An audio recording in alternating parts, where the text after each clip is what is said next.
Today we kick off our Too Hot to Rot triple feature with Brian Yuzna's tale of death, love, and zombies.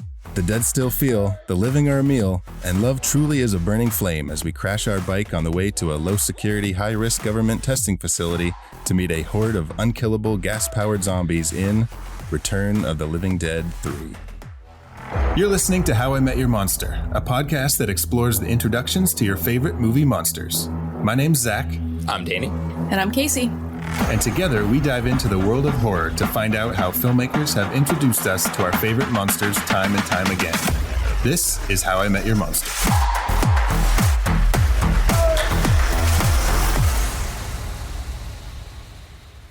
It is a brand new triple feature, Too Hot to Rot. Ooh. And what does that mean? I don't know. It rhymes. It rhymes. We started with rot. We went with hot. Yeah. Yep, it works. Yep. Return of the Living Dead 3. That's what we're talking about today. Completely just Too Hot to Rot was made for this movie. It embodies that title, yeah. The second Casey came up with that triple feature, Zach was like, got it. Oh, absolutely. Part 3. Boner time. You said Too Hot to Rot. I was like, hot zombies? Let's go. Return of the Living Dead 3. God, yeah. I was like, House 2, the second story. Ew. Danny, enough. No. No, this movie was like, I mean, I saw it when I was a teenager, so you can imagine just... Yeah, Bonerville. I loved this movie. Bonerville. Yeah. Mom, I hope you're not listening. No. She doesn't listen to this show anymore. I was going to say, we've said way Release worse. review. Really love the podcast. A lot of boner talk. Way worse. And today we have a very special guest with us.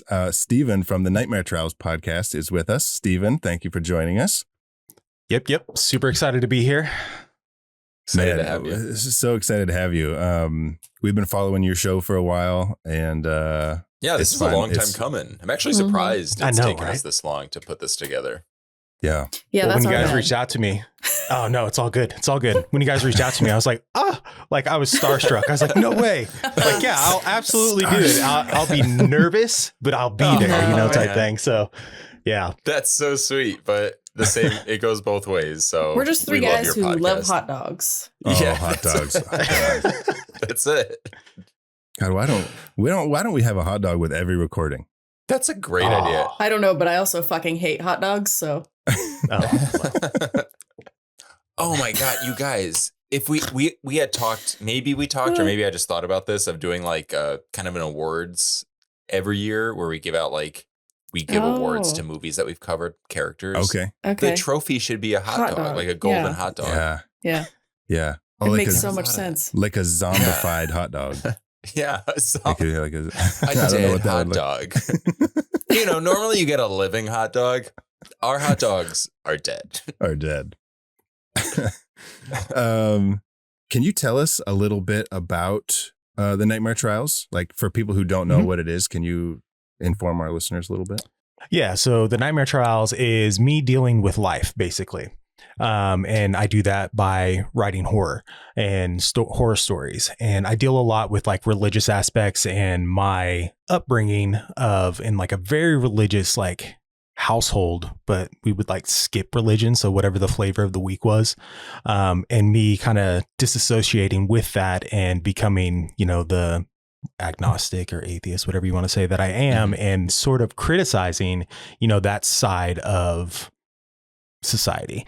And then, it gets into this huge, cosmic, the main storyline is this huge cosmic thing where we have these quote unquote gods that are fucking with reality and every single type of reality. And I bring in this cosmic horror aspect of it all and how the characters develop through that. So that's the beginning of the month type main storyline arc. And then everything in between is just my critique on society.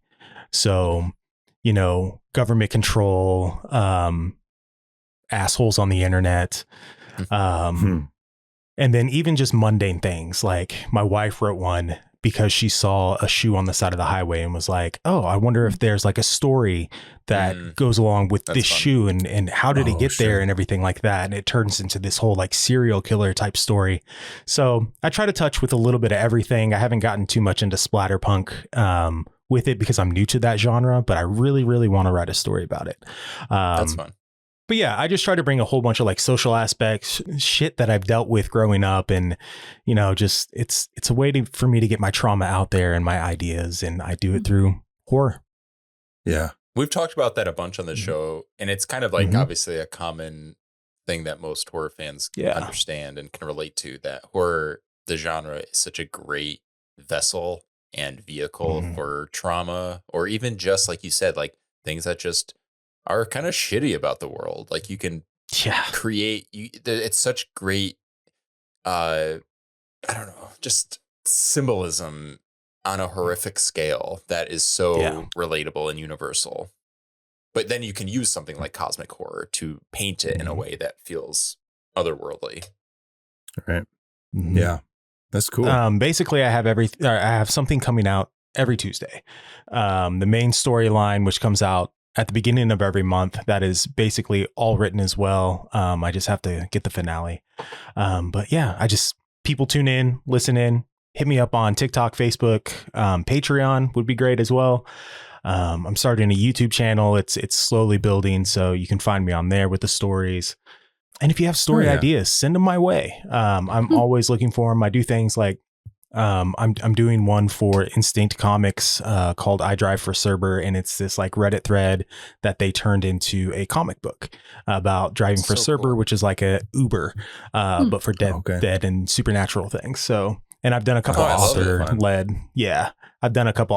episodes and everything like that, and it kind of gives me a break from writing. So, but yeah, I do all the acting and all that stuff on it. So come listen to it. Tell me what you think. Come hang out, whatever. Awesome. Okay, so Return of the Living Dead 3. Have you guys seen this movie before? We watched it for this show? No. Okay, I got 2 no's. I got Steven shaking his head on an audio format. Yeah, I got to get used to this. I'm sorry. Yeah. No, as I was saying that, I was like, this is I'm Rude. such a dick right now. We bust each other's chops so much that we've normalized it. So if anything, that just means you've entered our safe space of awesome criticism equals love. I'm sorry, that was so rude. No, dude, I'm used to it. It's all good. You should. My friends do the same to me all the time. So you've seen this before? Yeah. I watched it when I was younger, I guess. Yeah, this one and the other 2 as well. Bonerville. Yeah, 100%. Yeah, I only know this movie from the cover art from. Oh yeah, the cover, Danny. Like it's iconic. The second you said it, I had never seen. I hadn't seen any of the movies in this franchise since last Friday when we did the watch party. Same. But it feels it was the movie that I just kind of assumed it would be. You know, zombie covered in glass, like with sex appeal from the 80s, or I guess this was 90s. This was 90. Oh Jesus, when was this? 93.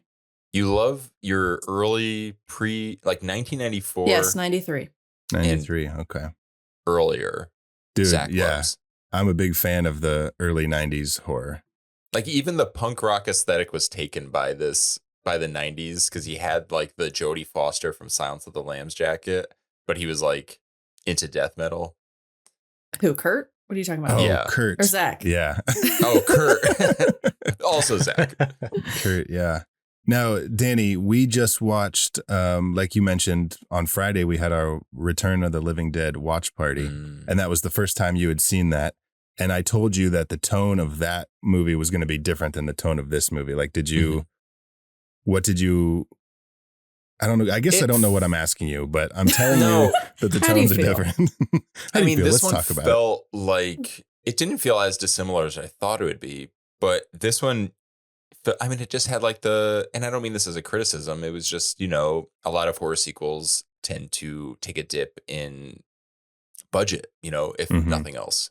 And that's really kind of all I felt, because they played by the same rules. I'm glad I saw the first one before this. Okay.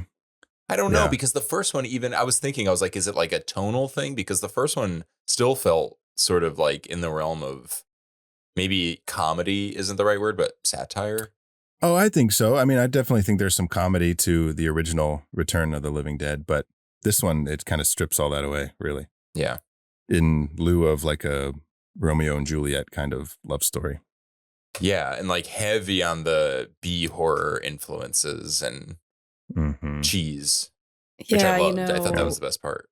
unfortunately, half of this movie I really, really liked, and then half of it, I mean, it was overall, I did like it, but half of it Yeah. I really, really liked, and then half of it I didn't really like. But you know, Okay. that's because I'm not one for a love story, so I Oh, yeah. could have gone without. But most this one of that. feels like a you kind of love story because it, Well, it does I like did. I liked the end. yeah. I liked I liked the experimental parts. I liked the parts in the Mhm. facility and all that stuff. But I literally fell asleep probably 5 times in the second act of this movie. Oh, no. But like for just 2 or 3 minutes at a time, you know. Oh, But so it's There okay. is a Resident Evilness to this when it gets to that part of the movie where it takes a turn into like, I guess zombies are kind of inherently sci-fi in a way, I guess, depending on like the origin of the virus. But this one felt like we're literally going into an underground testing facility, a la not every, but like a Resident Evil game. Yeah. You know, like we're going to shift the tone a little bit more into like action sci-fi horror. yeah, I liked that those parts. You did, But if which it would makes have been sense. if that would have been the whole movie, I probably would have liked it a lot more. But It's very Ghost of Mars. we do Oh, love yeah. those Mars. So. Mhm. Now, Steven, you had seen this when you were a teenager, and I don't know if you've had watches in between then and now. What did you think of it watching it as an adult? Yeah, so it was a lot funnier as an adult to see Sure. some of the things that are going on, and the practical effects and everything that go with that. But yeah, as a kid, I remember being absolutely terrified and slightly turned on. And then now it's like I looked at it and like looking at it through this lens as older. It was kind of funny. I thought it was hilarious. Yeah, and I loved it. I'm with you. I'm on Yeah. the same page. I have like I tend to like when I'm like putting on a horror movie, I do tend to lean toward like, at least lately, like just intense. I've been really feeling like dark horror. I don't know if it's just because like that's just like what's been being put out lately, like between like Obsession and Backrooms to some extent. But every now and then, like these movies do it for me. Like this is the kind of movie you would watch on Joe Bob or R.I.P. Not Joe Bob. Not him, just the show. Just the show. Yeah. The show specifically on Shudder. Like I think they're bringing it back. Also, I'd have to say like the body horror elements in this, like the effects they use to like push the stuff through and like I got queasy. Like I never get queasy with that stuff, and that got me for this. And I don't remember feeling that way younger either. I looked away almost every time like Julie did anything with like poking The or self-harm. piercing. Yeah. I was like, oh. Yeah. Yeah, a lot of that had to get cut. Obviously, the MPAA was hard on that. Hard on. And I heard you. This movie got just that. really had everyone by the, Engorged. But you notice in the opening in the opening credits how they have like the images behind the text of her like piercing and stuff. Did you guys pick up on that? I was truly looking away, so I did not. Oh yeah, like digest on in all the names on the opening credits, it's like they superimpose like images in the back. Oh, I see. What And you're so saying. like those were scenes that were cut out of the later in the movie, and he wanted to like kind of slip them in a little bit, so That's he put smart. them in the background, so like you sort of see what's going on. But Steve Johnson was a big part of the special effects makeup team for this movie, and he did things like Nightmare on Elm Street 4. He did like the death sequence, Freddy's death sequence. He was on the crew for American Werewolf in London. Oh. He's done like, I was going through his filmography because I was like, oh, I'm going to take some notes on what he's done. And he's done so much that I was like, I'm not going to write all this out. He's worked on so many movies. And so he did a lot of the special effects for this, including her look, right? With like the shards of glass and the stuff. And this is so wild. We just watched Return of the Living Dead, the first one for our watch party, which stars Linnea Quigley, right? Steve Johnson, who did the makeup for this, was married to Linnea Quigley, and they had like busts of her that they used for makeup on that one, and they used those busts to test the makeup for Julie in this movie. That's so smart. So the director, Brian Yuzna, still has like busts that they made of Linnea Quigley. Amazing.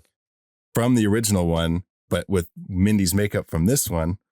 I say Mindy Clark is the actress, but so I just thought that was kind of cool. I love it.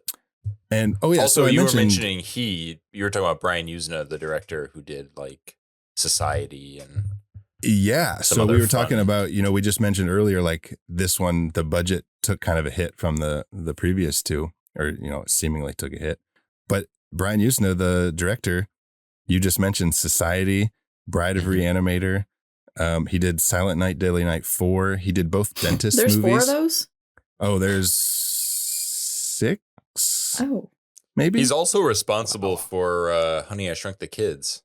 He's a producer on Honey, I Shrunk the Kids. Funny. And I think he has either story by credits or screenplay credits, but I'm almost positive. I mean, I should just have this up right now, but I think he actually directed the 3rd movie in the franchise, Honey, We Shrunk Ourselves.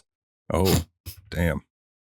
He was also a producer on Ticks. Do you know who directed Honey, We Shrunk Ourselves is Dean Cundy, who was the cinematographer for Halloween, a lot of the like John Carpenter movies, and I thought he did Jurassic Park, but I must be thinking of someone else. Okay. Steven, have you ever seen Society? I have not. No. So need to put that on my list. You know what? Tonight, sit down, have a nice little night to yourself, have a glass of scotch with, I don't know what people drink. I don't know what I'm saying. And put on Society. You'll have a nice, relaxing night. That's for sure. I recommend not eating or drinking anything before watching or while watching Society. It's pretty disgusting. I was like, I felt like I was being a little misled by Casey there. So he needs something, Steven, you got to get something that's like sloppy, greasy and kind of sloppy and then put on Society and then if it's spaghetti and meatballs, carve a face into the meatball just to kind of get an idea of what you should expect later in the movie. And if you think all of these recommendations are absolutely wild, you'll understand what we mean once you watch Society. We're underselling the insanity of the movie. All right, so I'm gonna fast before I watch it. That's that. Yeah, I'm gonna do that instead. I'm not gonna do a good idea. Nothing in your. That's actually a great tagline. Society, you're gonna want to fast. Everyone's like, wait, what? Oh my god. I mean, and if you think about, I don't want to spoil the movie for Steven, but if you think about the idea of the movie itself, fasting is, kind of, part of that. Yeah. Oh yeah. So gross. Yeah. Okay, let's see. Return of the Living Dead 3. It was written by John Penny. They shot this movie in 24 days. Wow. Yeah, and it took 9 months from conception to completion, from when they came up with the idea to when they turned it into Trimark. And it's like a baby. And it's funny. That is the gestational period of a human being, Yeah. You see it and you don't see it in the movie because you said 27 days to film? They shot it in 24 days. 24. That's wild considering just the effects alone. Mm-hmm. Because there are moments where they're on sets that you feel the budget kind of like smaller, you're in that sort of, you almost feel like you're in the back rooms, and anytime they're in the facilities. Danny, have you seen the back rooms? So there's this movie that just came out called Back Rooms. It's kind of a phenomenon based on a phenomenon in and of itself, written and directed, created by then 16-year-old Kane Parsons. He's now, I believe, the youngest. I'm thinking of all the headlines I've been reading this past week of like, Kane Parsons is the youngest, but I haven't retained the specific details. I think he's like 21. Yeah, it's crazy. Yeah. It's insane. Did you see that video where Mark Duplass, who is a producer on the film, they were saying that he supposedly ghost directed, like it was a Poltergeist situation with Tobe Hooper and Steven Spielberg. And Mark Duplass was like, no, like the kid, like we were there for him. Obviously, he's a young guy. Like but Sure. they didn't need to do it. He was so technically savvy that he knew the world so much better than anyone else there. So Yeah. you're going far, kid. Do you guys know anything like? No, and I don't want to. No, I mean just like about backrooms in general. No, but I still don't want to. I don't want to know anything about it. I had only Because- seen the first episode before I saw the movie, and even then I was like, what?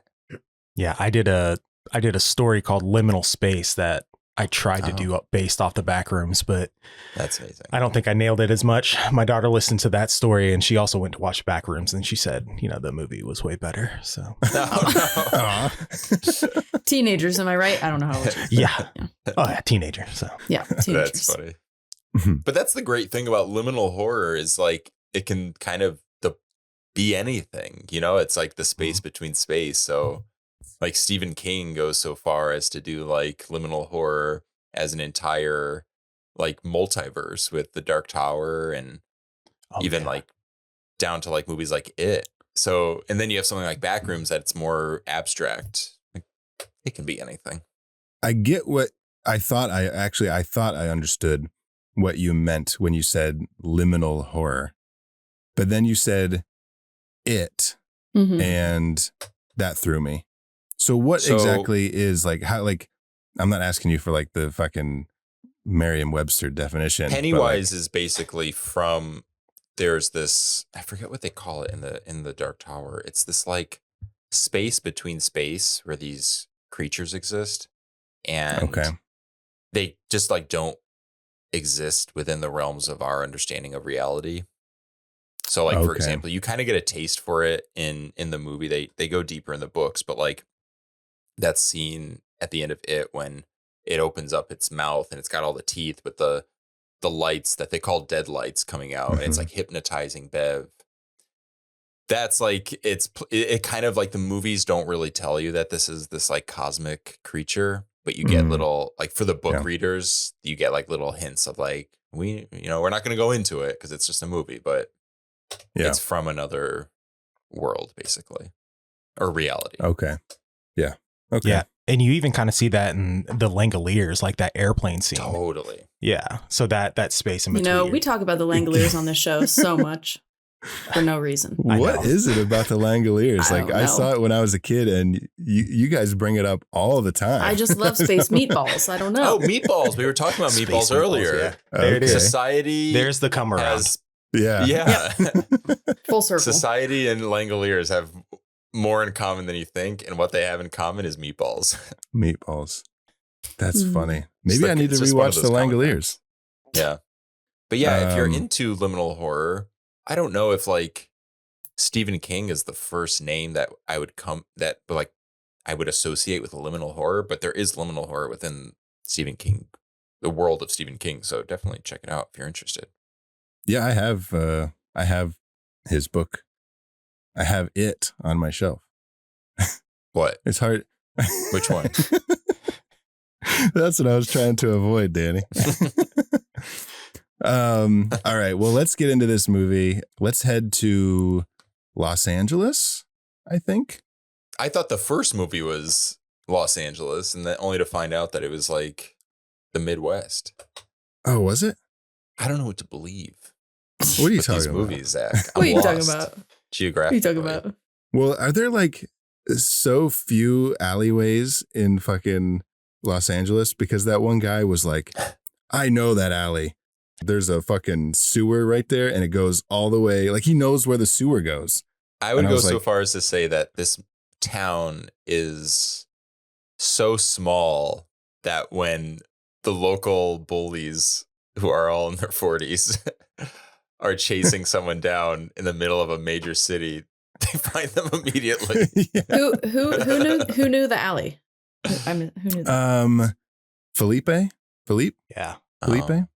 He's like, I know that alley. He's like, there's a sewer there that goes out to the 7th Street Bridge or something. That's where the sewer starts. I was like, what? Look, Maybe he's the really into sewer. sewers. Maybe he's just really into the infrastructure Oh yeah. of Los Angeles. Yeah. Maybe that's his thing. Speaking of it, he's Bill, but an adult, so he's got like a whole map of the sewer system Right. in town. Maybe Right. this movie's set in Derry. Oh, we're not doing no. It's not. That's It's set in the- Los Angeles. I just looked it up. But Derry is the Los Angeles of the East Coast. Everyone knows that. Yeah, that's what everybody says. Yeah. All right, let's go to Los Angeles. You did that on purpose. I did do that on purpose. You goofy goober.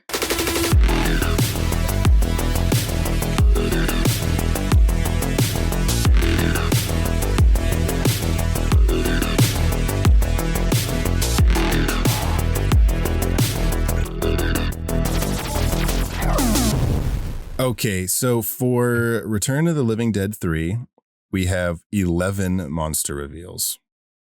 And a monster reveal, if you're new to the show, is any time that a monster is revealed to characters in the movie or to us as an audience. And we have 11. There might be a little bit, technically, there might be a few more than 11, but for the sake of keeping things, we kind of compacted a few of them. All right, this was my pick for our Too Hot to Rot triple feature. So I'm going to go ahead and read the synopsis from IMDb. Having recently witnessed the horrific results of a top secret project to bring the dead back to life, a distraught youth performs the operation on his girlfriend after she's killed in a motorcycle accident. A distraught youth? That's what they went with? Yeah, it's a little too wordy. Youths. Yeah. That's funny. Yeah, it's telling us everything we need to know, and almost you could argue too much. Yeah. So let's see. Our first reveal is pretty much at the start of the story. It's he's like the Marilyn Manson zombie. The bondage zombie. Yeah, bondage zombie. They could have put this guy in anything, and they chose to put him in a red bondage outfit. That poor actor. Yeah. Dude, that actor. He's like, I'm doing this for the paycheck, but what the fuck, you guys? No, you know who he was. He looks very familiar. I'd know that codpiece anywhere. I was gonna say. Danny, do you hang out at LAX a lot? Like the airport? I would say I frequent there, but it's like more of a weekly thing. I don't know if that's regular. Okay. Is he work? He was he's LAX. He was a homeless man that they found at LAX. Wait, I genuinely thought he looked like an actor I saw. I mean, maybe he looked so familiar. Listen, guy, we'll give you $500 if you just put on this nice little scantily clad outfit and hang here for a while.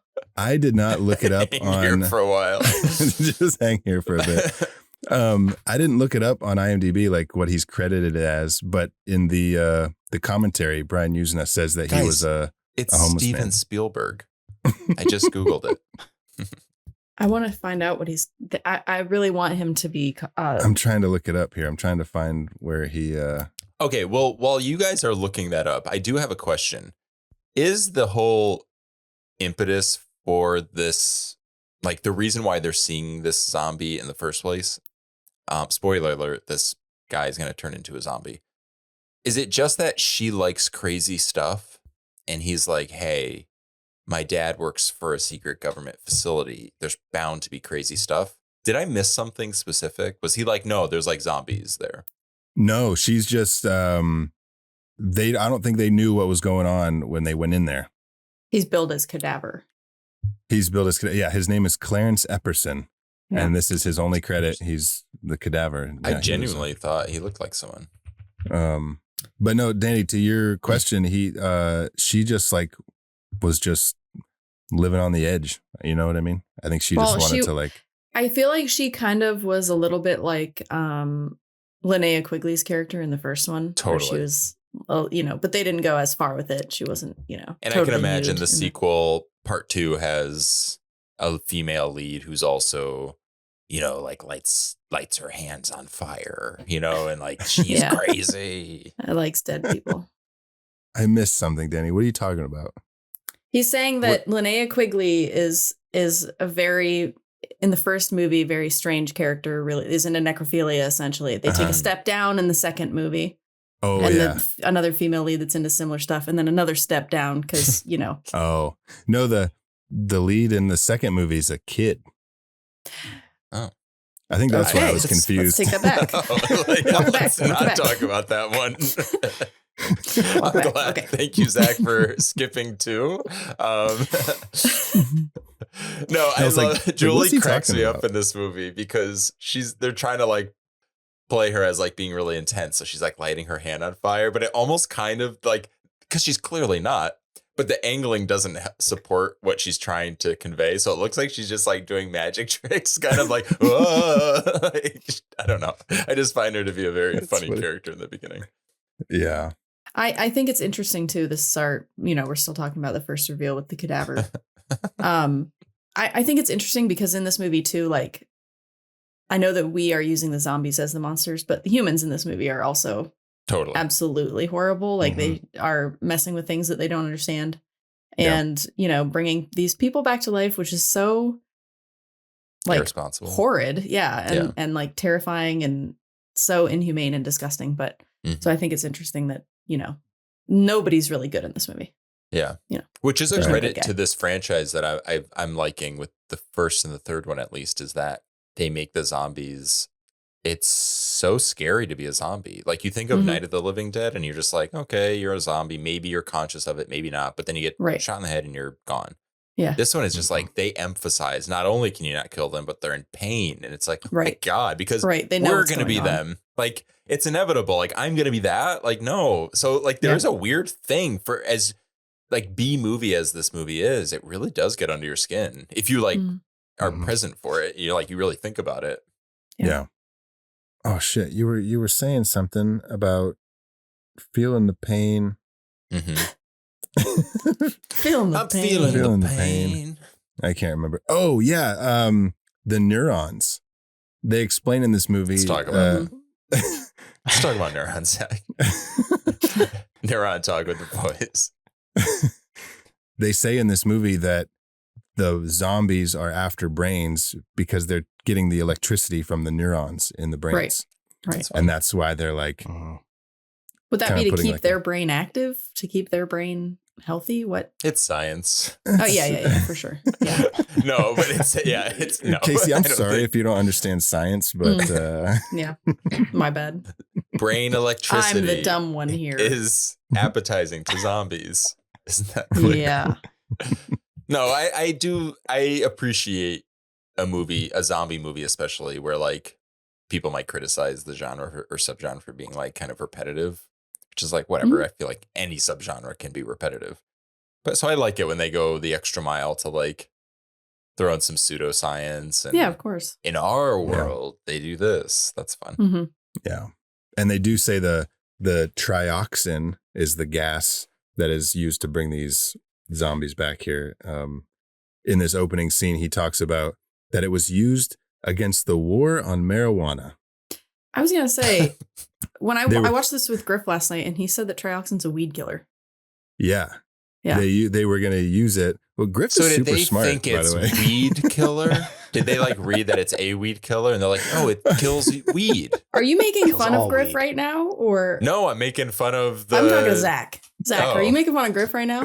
No. The fact that, Steven, you have a lawn care business, or you do lawn care. Do you know about just trioxin? Pumping trioxin all over the neighborhood? All the time. Yeah. Just seeing what's going to happen. Whole neighborhood dead.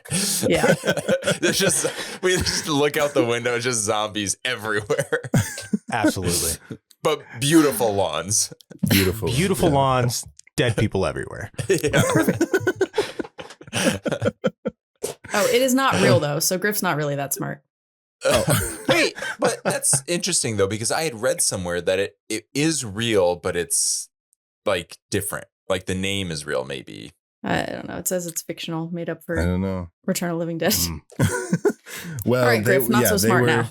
The government was going to use it at least in the lore of this movie. They were going to use it to kill marijuana plants. But instead it brings dead people back to life.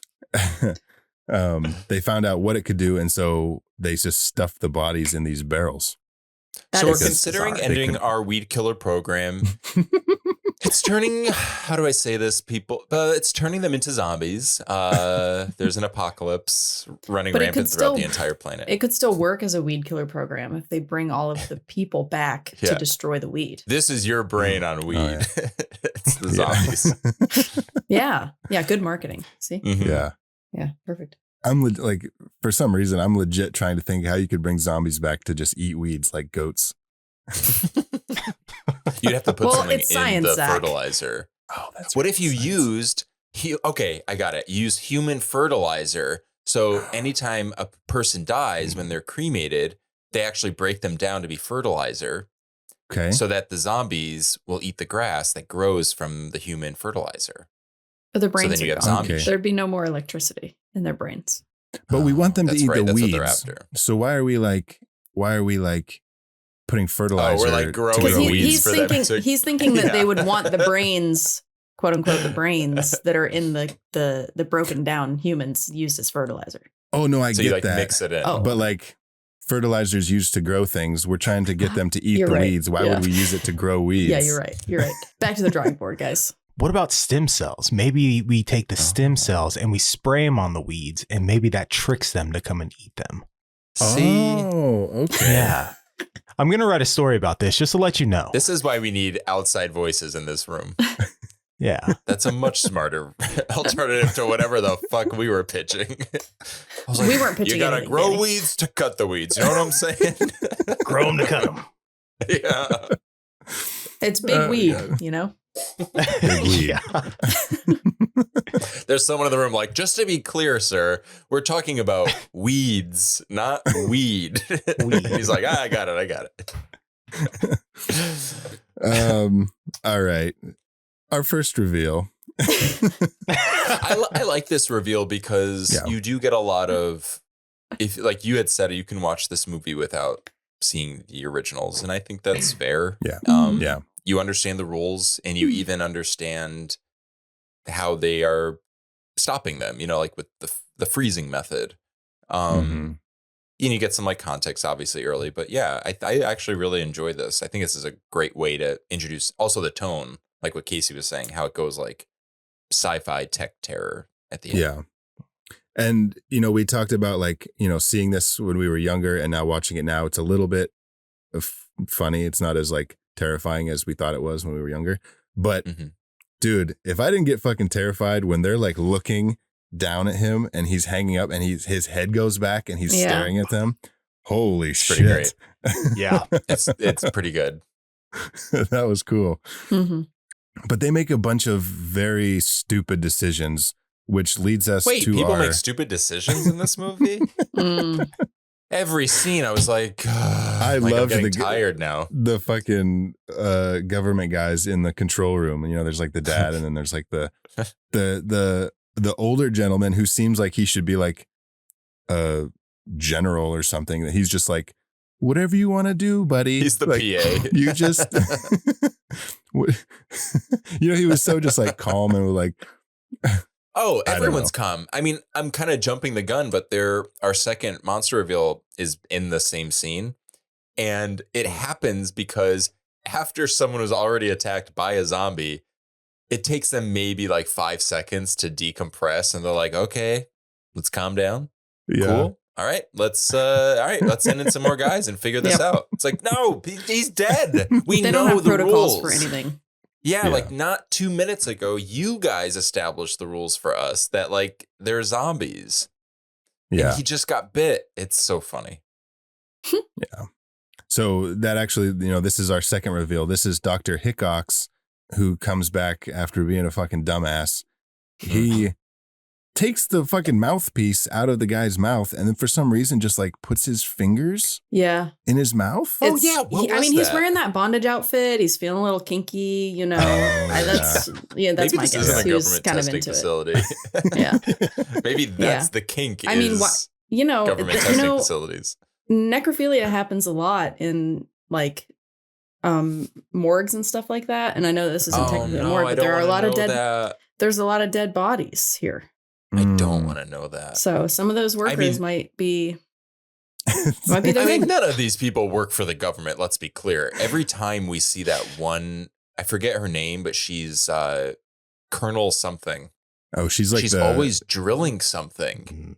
She's just looking at people. Like when they sneak in later, she's, as far as we know, like she doesn't know someone snuck in. So she's just like at work. Like she's working for the government. But all she's doing is like mysteriously drilling like a zombie hand and then like looking anytime she hears a sound. It's like, it's probably Bob walking down the hall. Like, you're at work. Like, they all act like they're in a horror movie, you know, like they're all like, like they clock in, and it's so silly. Yeah, no, you're right. I didn't think about that. Go back and watch this movie. Count the amount of times she has a drill and doesn't need a drill in that scene. The actress just comes with the drill, and they're like, "Why do you have that?" It's in her contract. She's like, "Trust me, it's gonna improve this movie." But Dr. Hickox was played by Anthony Hickox, who is a director. He made the movie Waxwork. Oh, he made Warlock 2, and he directed Hellraiser 3. So a lot of early 90s horror franchise. Well, except for the first one. Yeah. And so, he wanted to be a zombie, and so they put him in there, and he got to be a zombie. That's cute. I thought that was pretty neat. That's cute. Zach, how do you feel about Kurt's dad being relocated to Oklahoma City? That's what I was thinking that too. Dude, that was so funny. When he said they're going to Oklahoma City, I was like, what did I say? I said, what did I write down? Oklahoma City, see you soon. Stupid. That was like, to me, like writing my notes, like being dumb. All caps, nice, with a star emoji. It was in all caps. I did write it in all caps. But it's also funny because the actor who plays Kurt, his name is J. Trevor Edmond, and I live in Edmond, Oklahoma. Oh. It was meant to be. And Steven, you used to live in Oklahoma, didn't you? Yeah, I lived in Tulsa for a little while. In Tulsa, okay. Mm-hmm. That's where Heather Langenkamp's from, Tulsa, right? Yeah. Wow. Well, I was wondering why that sounded familiar, if that was her or you. But you're in Edmond. OKC, right? Like Danny, proper? do you know anything about me? He literally just said he lives in Edmond. Oh, I thought you said you lived in Edmond. I apologize. God Lord. God Lord. How do you spell your name, by the way? It's Zay. Z-A-C-K,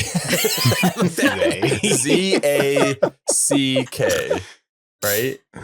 Yeah, Z-A-C-K. That's right. That's exactly how I spell my name. But Danny, not only do you not know anything about me, you don't know anything about geography. Tulsa is that's a given. 2 hours away from Oklahoma City. You don't know anything about Oklahoma. Danny, who even are you? I used to, and it just, it kind of gets away from you after a while. Oklahoma is not like a bike. You can't just get back on and know how to ride it. I do think it's funny, though, that it's such a big deal that Kurt moves with his dad when Kurt is at minimum 25 years old. Yeah, that was... those are two grown men arguing about moving to Oklahoma City. Yeah, so really quick, though, I want to go back just a minute. Not that it matters, but when they're about to have sex and they start talking about his dad, that's just weird. I don't know. They're like, she's naked. They're about to get it on, and she's like, starts talking about his dad and gets all hot and heavy. I don't know. It's just weird. Yeah. It's one of many tones in this movie, unexpected tones. It's weird. Yeah. So yeah, they get into a fight, and Kurt's like, I'm out of here. We're on our own, Julie. Let's do this. Let's go. Let's finally. And she screams, "You did it, Curtis. We're actually free." 2 seconds later. They've been seeing each other for a few months, but it's cool. I just wrote, she's not crazy. She's stupid. She just like gets on the bike and immediately distracts the driver. She's out of her mind. We're having fun. But she hit the pole. I mean, I guess they're young adults. Inspired. They're young adults on their own. It was only a matter of time before she hit the pole. Yeah, because she was gonna do it, and then his dad came home. That's true. Oh, I meant she was gonna be a stripper. Oh, I meant she was his pole. I thought that too. Guys, this motorcycle crash was filmed outside of a marine land. Very interesting information, Zach. Thank you. What is a marine land? You don't remember? Is this like a marine base or like? No, it's like SeaWorld. Steven, you gotta be the voice of reason here. Do you remember Marine Land? No. fuck. I cannot be the voice of reason. I do, I'm because it was sorry. the poor man's SeaWorld, and I grew up poor. Yeah. So And like, I've never been to Marineland, but I remember the ads. Whale Town. When you can't afford SeaWorld. I must have been a different type of poor to where I didn't even hear about it. I want to see where Marineland was. So they filmed this. This motorcycle crash. Next to Everyone one? loves Marineland. Marineland. Anyways, that has nothing to do with this story. It was just a little tidbit that Brian Yuzna said in the commentary. Very good. Thank you. Moving on. I love it. But yeah, you know, we were talking about the budget, and you can kind of see it in this crash because the truck, you never see them interact with the truck. The amount of times they have to use like a dummy for Julie, this actress, is so funny between this and then the dam later. It's like in SNL when they like go out of their way to show you that they changed to a prop dummy just to throw it in the air. Yeah. That's funny. I think that this crash is interesting because this is another thing where they could have done anything and they chose to just have her hit a pole. Yeah. Well, yeah. I mean, that is Well, they interesting had in a to movie. keep her body fresh. Right. Sure. It had Sure. to look like she couldn't have like a huge injury because it had to be like, there's that whole thing going back and forth about like, are you really dead? Like, you know what I mean? Which is funny now. I mean, that we I'm know she's thinking- dead, but she's like, I'm like, there's another horror movie with a pole crash, and I'm thinking of Hereditary, and that Yeah. is far from like to being like the definition of like a clean kill for a crash scene. It's so horrific. It yeah. is horrific. But she doesn't hit the pole, right? She flies off the bike and then hits it, Well, yeah. or is it sort of? Yeah, okay. I'm Yeah, trying. her now body, I'm not her remembering body what hits the pole. Okay. Yeah. He doesn't Let hit the pole. bodies hit the poles. Let the Yeah. bodies hit the pole. I do love the narrative hoops that this movie needs to jump through in order to get this movie moving. Like he has to get his hands on the card. They need to be like leaving that night. They just started testing on the zombies. It's just the dad's leaving, so they have to run away. And it's like she dies, and then they have to go and then the security's loose, and they all just kind of like converge. And it's I don't know. I found that very amusing. Yeah, it's pretty funny. It works. It's just it's funny. And then So- Julie on the back of the bike when they go to the facility is I know. so He just has funny. her dead body on there. Dude. She's just like limp on his back. It's good stuff. That was so funny. Yeah. It's pretty good. And like the security at this place, right? Like the security One guard guy. just sees him and he goes like, okay, I'm going to see my dad. He's like, okay, go ahead. But like, he should know that his dad is not on the base anymore. Yeah. Right. Like, you should know that. That's like part of your job here, buddy. I thought that Buddy? was funny. But anyways, our third official monster reveal is when Kurt brings Julie back from the dead. He opens up the canister and the stuff seeps out and he brings her back. And so when she wakes up, that is the first time he is officially meeting dead Julie. And so that's our third reveal. I mean, it's kind of just like Yeah, non-moment. she has a slow Like, we know burn it's happening. zombie turn. Mhm. Yeah. Yeah. So Yeah, like which her I don't reveal kind of understand. keeps happening. What don't you But does- understand? Why is she she's like a slowly- sentient zombie and everyone Yeah. else immediately. I don't know. Yeah. I, Because I she knew struggled with Kurt. that too.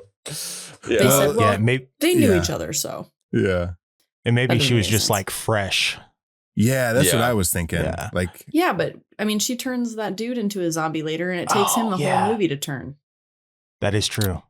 when she bites They him. try to they Mhm. try to explain it. There's some exposition later, which Yeah. I thought was very funny when they're like, since she loves him, when she's turning, she won't want him. But when she Yeah. wants him, it means that she turned fully. And I'm like, whoa. I'm like, what? Yeah, I know. Okay, I get it. Like I could have just or you could have just not said that and had the movie feel, instead of them just being cool with each other, have a lot of tension with the fact that he wants to protect her, but she keeps turning into a zombie. She's never fighting it. So it's like, yeah. they're just sort of like on a road movie, basically, like doing their thing Oh, as sure. dealing with other monsters.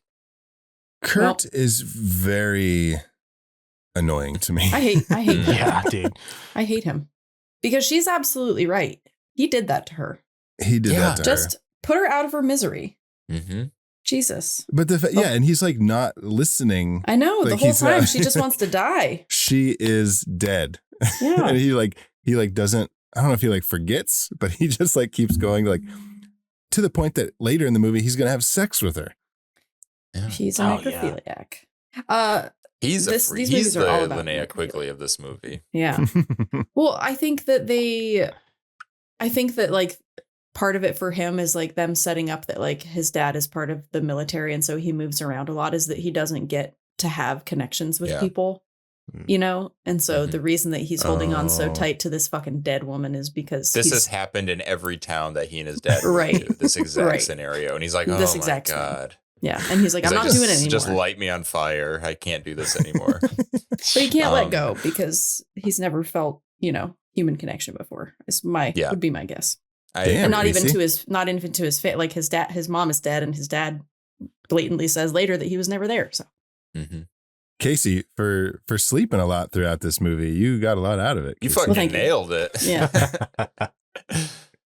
I'm not going to be is it Kurt or Curtis? I hear them. It's both. both. Kurt is short for Curtis. I didn't know if I heard it wrong because I was like, they kept saying Curtis, and then every now and then I heard Kurt. Yeah. But I'm not going to be a Kurt/Curtis apologist.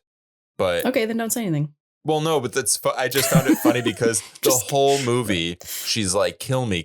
And then at the end, At the end, he goes to kill her and she's like, why would you do this? I And I know. was like, oh, is she doing like an Evil Dead thing where like the zombie? And I'm like, oh no, she just like is mad that he's killing her. Yeah. Well, Yeah. it wasn't at that point. It wasn't her because she was trying to kill herself. So I think I guess maybe the when it came reality down of it to once it, having someone you love kill you. Yeah. Be a gotta little suck. differently. All right. So our fourth reveal, this is kind of back to back with our third one. This is where Kurt, Julie, and one of the security guards meet the barrel zombie. You called it The the barrel barrel zombie. zombie. I like that. The barrel zombie, yeah. Who came I out of like the that. he Oh, came yeah. out of the barrel that Kurt opened to get the trioxin out of.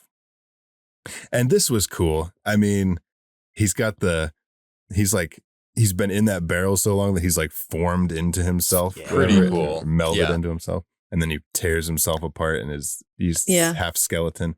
Yeah, he's The got to effects correct in his this- posture. It's so smart. It's such a clever way to use like body horror in a fresh way. Mhm. And I do love, like, I know we talked about, we don't have to go into it, but I was just thinking, I love how when the movie ends and the credits roll, the first people who get credited in this Mhm. movie are the special effects folks. Yeah. And this is Yeah. a great example of why, because it's really good. It is It's good. not like real, like it's not grounded in like reality. Like you see all the stitches and all that, but I think that's kind of what I like about it. Yeah.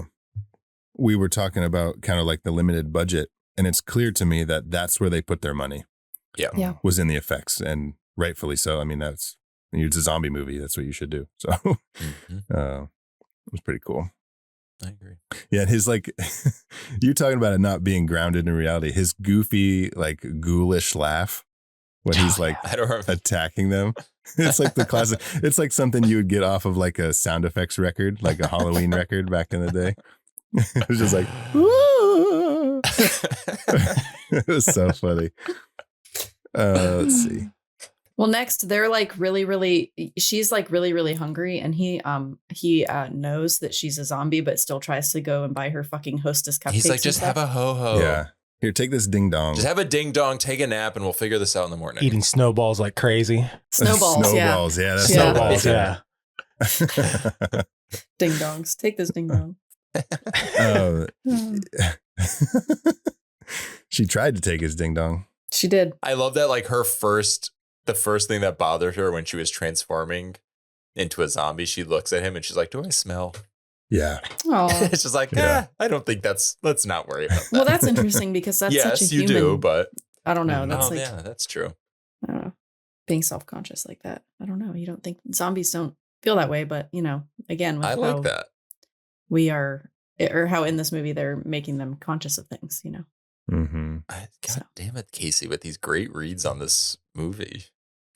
Finally, Jesus Christ, this never happens. Oh God. Let's see. Yeah. Oh yeah. So they're going to eat ding dongs and snowballs. So they're snowballing in the grocery store. You know what snowballing is, Zach? Yeah, we've talked about this Okay. actually. Okay. Snowballing. I don't want to ask Steven. Say, do I need to look I this don't up think real quick? So I would not look it up. no, I would do. it has to do with semen. Yeah, if Anyway. you've seen Oh, if you've nice. seen Clerks, you might know what snowballing is. But Oh, I haven't seen it in such a long time. And it has to do, and also trioxin. I wonder if zombies ever snowball the trioxin from their barrels. Oh, Zach, I quit. I'm done. This is the last episode I'm ever gonna be on. I can't do it. All yeah, Let's right, just start so- kink shaming. we Bring don't back kink shame. kink shaming. We don't. We need to. We haven't mentioned that in a long time. That Yeah. we don't kink shame on this show. Everything, We is, don't. especially in this episode, we need to mention that we don't kink shame because later. You want to be a necrophiliac? Go No, for we it. do kink shame that. No, I later I kink shamed in my notes. I kink shamed Santos, and I probably shouldn't have.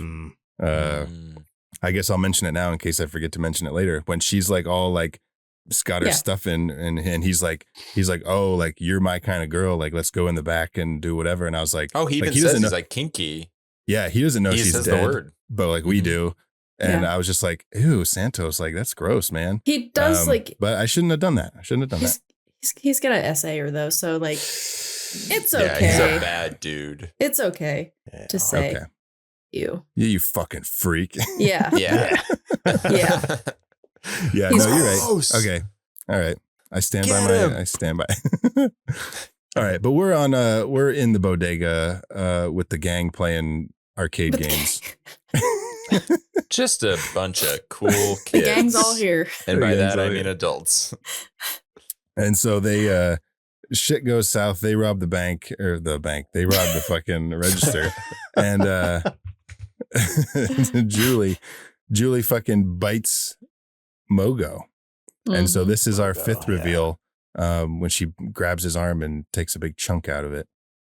You know, it Yeah. was so funny to me What? when they're leaving and the store owner who's been shot, he's like, take me to the hospital, get in my van. And then like the cops show up and he's like, no, wait, Yeah.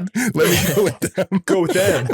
Yeah. That's the thing is like I don't know, he was very scared obviously in that moment, but like you hear the sirens, you know that they're on their way, Yeah. Yeah. and you know, like just Like there I are don't just know, certain it's- rules that humans understand internally. Like if the sound is coming, it means they'll be here soon. You don't have to like Yeah, and- bypass the system.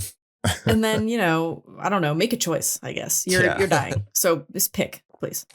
He Make was a an choice. he was a quietly intense character. Like immediately here's like someone raising their voice. He goes right for the gun. Yeah. And it's like, okay, Well- I don't know who's like heightening this situation, but that's not helping. Yeah. This scene also makes me really angry, just because it's like she bites Mogo, right? That's his name. Mhm. Yeah. It's like Mojo, but it's Mogo. Mogo. And you Yeah. realize like that not only has Curtis turned his girlfriend into a zombie, but now he's about to be responsible for this like entire breakout Mhm. essentially because Mhm. of his selfishness and what he's done. But Yeah. It's not until like when they're down in the sewers when it's like almost the end of the movie when he says, "Oh my God, what have I done?" yeah. I was like, dude, you Yep. should have said that a long time ago. Yeah. Long It time took- you ago. should have said that as soon as you broke into that facility and turned your girlfriend into a fucking zombie. Yeah. Yeah, But whatever. man. Okay, so right into our next one, number 6. This is the store owner who has he made the wrong choice to go with Julie and Kurt, and she's back there eating his brains, and then he turns into a zombie. He busts out of the back of the van, and he's like the top of his skull is gone, and you see his Mhm. brains there, and that was pretty cool. That was cool.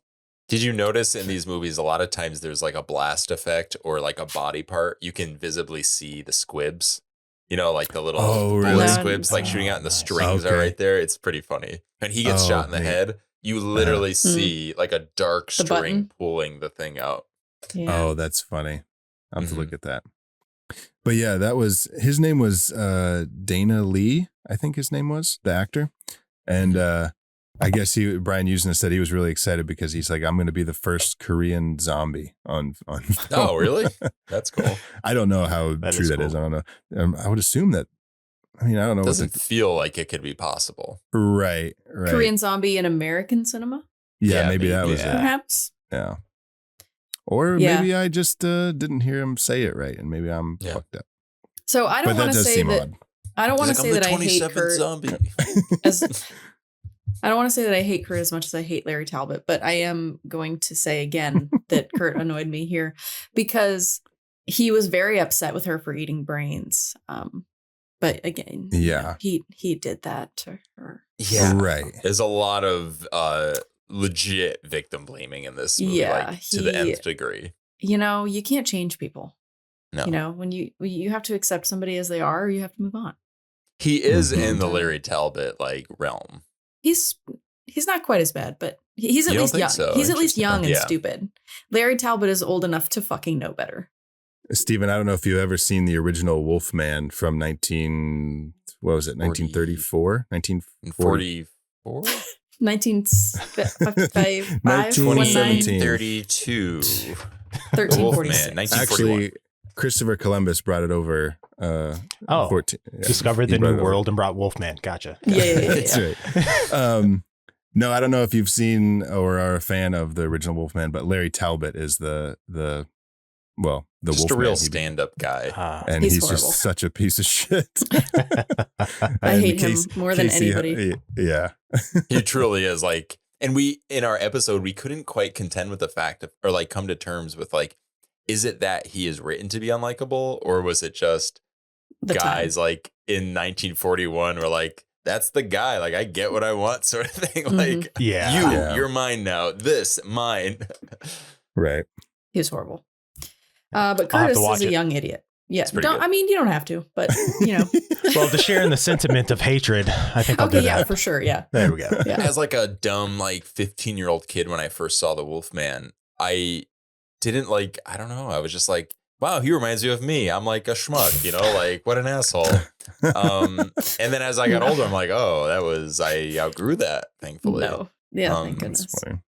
But yeah, Kurt is young and dumb. So Yeah. he at least has that excuse. Young, dumb, and full of trioxin. Bad ideas. He shoots trioxin out of his dick. What? Never. God, Steven, I am so sorry. There are times where like we can say things to each other knowing it'll get cut out and that no one in the world will hear it. So I have to like keep like stopping myself. Like It's all good. I can't say gassy splooge. You know what I mean? Like, I mean, you can. It's fine.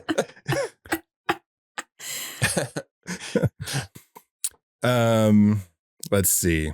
what reveal are we on? So we're about to go to 7. This is our 7th reveal. So before we do that, Oh. just to set it up, because I had a question. So this is when they're in the tunnels. They get chased Mhm. down by the gang who are mad that they're so mad. It's so stupid. Well, I think they're mad that she bit Mogo. Mhm. but it's like so aggressive. Like it's so And they meet I Riverman. can't relate to these characters. Probably Probably for the no, best. but when who's the leader of the gang? That is that Felipe? Santos. Santos. Oh, Santos is the leader. Santos. When he finds Riverman in the sewers, he shakes him and he says, "Did I misunderstand him?" He says, "Wake up, caca."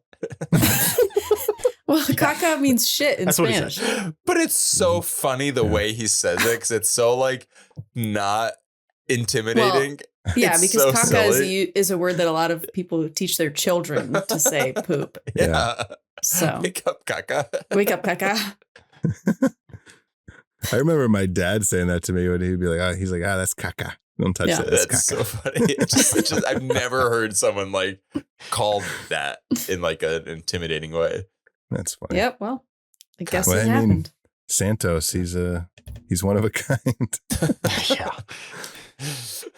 Let's see. Yeah. Okay. So this is This is Julie 2.0. This is Julie X. This is Julie. Oh, Uber yeah. Jason. I don't know Uber what you Julie. want to call her. Uh-huh. Uber Julie. Yeah. So she has. They're down in Riverman's like lair. His little. It's not like, pretty fucking sweet. If I would have seen this movie when I was younger, I would have been like, I want to live there. Yeah. Like I would have absolutely. tried really hard to figure out a way to live in the sewer. Seriously.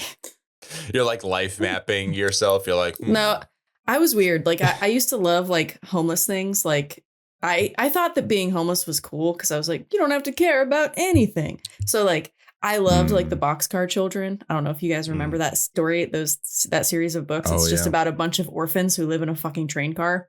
Sure. I love it. I wanted to be them. I used to make a little bindle out of a bandana with a stick and like think that I was gonna go be that's homeless, cute. you know? And like so I would have yeah. I would have loved this homeless man. I mean, that lifestyle was romanticized to some extent, or to a big extent, in a lot of movies we grew up watching. You know, that's like true. Right. Oliver Twist is. I mean, that's a sad one, but like Oliver and Company isn't. That's pretty fun. That's actually what I was thinking. But yeah, Why and should the you song is "Why worry? Should Why I should you Worry?" care? Yeah, Yeah. so Sure. you know, to be homeless is to be free. Yeah. Not And it's really. I know full that of now. hot dogs. but- And, Yeah. Oh, hot. Speaking of hot dog talk with the boys, Yeah. that's some big old wieners in that movie. What? The whole opening scene, that music sequence is them chasing hot dogs. Danny is still okay. talking about Okay. Oliver and Company. Yeah. Okay. Gotcha. So when Gotcha. the voice and genius of Billy Joel joins forces with the geniuses at Disney, Yeah. you get hot dog talk with the boys. Yeah. String Perfect. of sausages. Yeah. I remember now. Guys, where the fuck were we? Julie 2.0. Uber Oh, Julie. yeah. Uber Julie. Uber Bonerville. Julie. Mm-hmm. So we find out throughout this movie that she's causing pain to herself because it makes the hunger go away. Mm-hmm. Which is the Um, reverse of what they set up in the first one, where it was hunger makes the pain go away, or feeding makes the pain go away. But in this one, it's pain makes the hunger go away. So we're like basically expanding the lore of how these zombies work. Well, I think if she ate, she would be fine. Yes. She just doesn't want to. Oh, I see. You know what I mean? But it's interesting that by hurting herself, she's no longer hungry. Like her I mean, appetite it's. decreases. I'm sure it's just a distraction. kind of thing. Distraction. Yeah. Yeah. Yeah, and this was part of like why the MPAA had to forced him to cut so much, because it wasn't just like what was happening, but it was self-inflicted. Right. And so that was like a big thing for them, that like we can't show too much. Mm-hmm. That makes sense. But some of these things, oh man, just really I like gross. it. I don't like it. She looks super cool. Oh yeah, the look is iconic, even if you've Yeah. never seen it. I love the necklaces. Yeah, that's what I was gonna Yeah. say. Yeah, how they're Yeah. just Going braided through like through. Yeah. Yeah. It's That's pretty crazy. sick. Yeah, and he did say like when they were developing her and like shooting this scene, they were thinking about the key art for the poster. And he was like, he knew immediately that this was going to be like the selling point, was that like Mm-hmm. just her on the poster. So this was Um, 93. So this was a Mhm. year after, because for some reason the first thing that popped in my head when I was thinking of her design was Catwoman in Batman Returns. Because Yeah. there Oh, is this okay. sort of like Mm. transformations, metamorphosis scene, very cool, like presenting as like punk rock cool, you know, like Catwoman even Mhm. like she has the same thing, like she uses the things for the nails, like everything nails, is very Nails, like yeah. handmade but glossy and badass. So I wonder if that Mhm. was like there was like a, because taking a Yes. zombie as like the main character essentially and being like a fighter is a choice for a horror Mhm. franchise. So I wonder if there was some influence there. I'm Oh, curious now. probably. I mean, if Batman Returns was 1992 and This took this 9 was months to make. this was 9 months, so it was like it came Yeah. together real fast. You know, there probably was something there. Mm-hmm. But at first I was like, why is she like swinging? Like she's got this rock swinging from like her hand. I was like, what's the point of that? It's like she's getting ready for battle. And it essentially is. Mhm. Mhm. Brian Yuzna said like when they designed it, it was like she's got the rock in one hand so that she can bash in their skull. And then she's got scissors pointing out of her palm on the other hand so that she can scoop out the brains. I Ah, Oh. love it. So it's Yeah. for eating, not for fighting. It's basically to get her meals. Yeah, I love it. And then once I knew that, I was like, okay, The Rock is fucking because at first like everything's like metal, and then she has a rock, and I was like, it just didn't fit for me. I was like, what's going on? But like to know why she's doing it, I was like, okay, that's pretty fucking cool. She's a very Yeah, that is intentional cool. zombie, which I can appreciate. Mhm. Yeah. But dude, when that door swings open and she's like crouched down, right? Yeah. It's like that. Oh, Casey hated it. I mean, the stance was a little weird. Oh man, She had like I don't know if jazz it was hands out, right? She was looking a little Igor, like, Yeah. you know, yeah. Because I've never seen it, right? So, but I know what the cover art is. So I was like, oh, she's finna be sexy, and then she comes out like,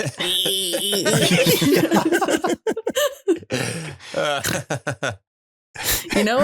Oh, I love it so much. Oh god, and I don't know if it was because I had seen it as a teenager, but I mean, it's still cool. Trust me, it's still, you know what I mean. Because then she does stand up straight. Because Zach, you said ever since you were a teenager, you have a crouch kink, right? Anytime someone crouches, you just like are like, And that came they're from Dang, crouching we and don't you're kink standing. shame. Yeah. We're not shaming. We're just trying to You're figure at out where full it came from. attention. Yeah. Dude, Igor in Young Frankenstein, when they say walk this way, like, Now we need to add her. Someone needs to like Wait, was insert that her into the movie. was that you? Was that you watching Young Frankenstein? He's about to spit out his coffee.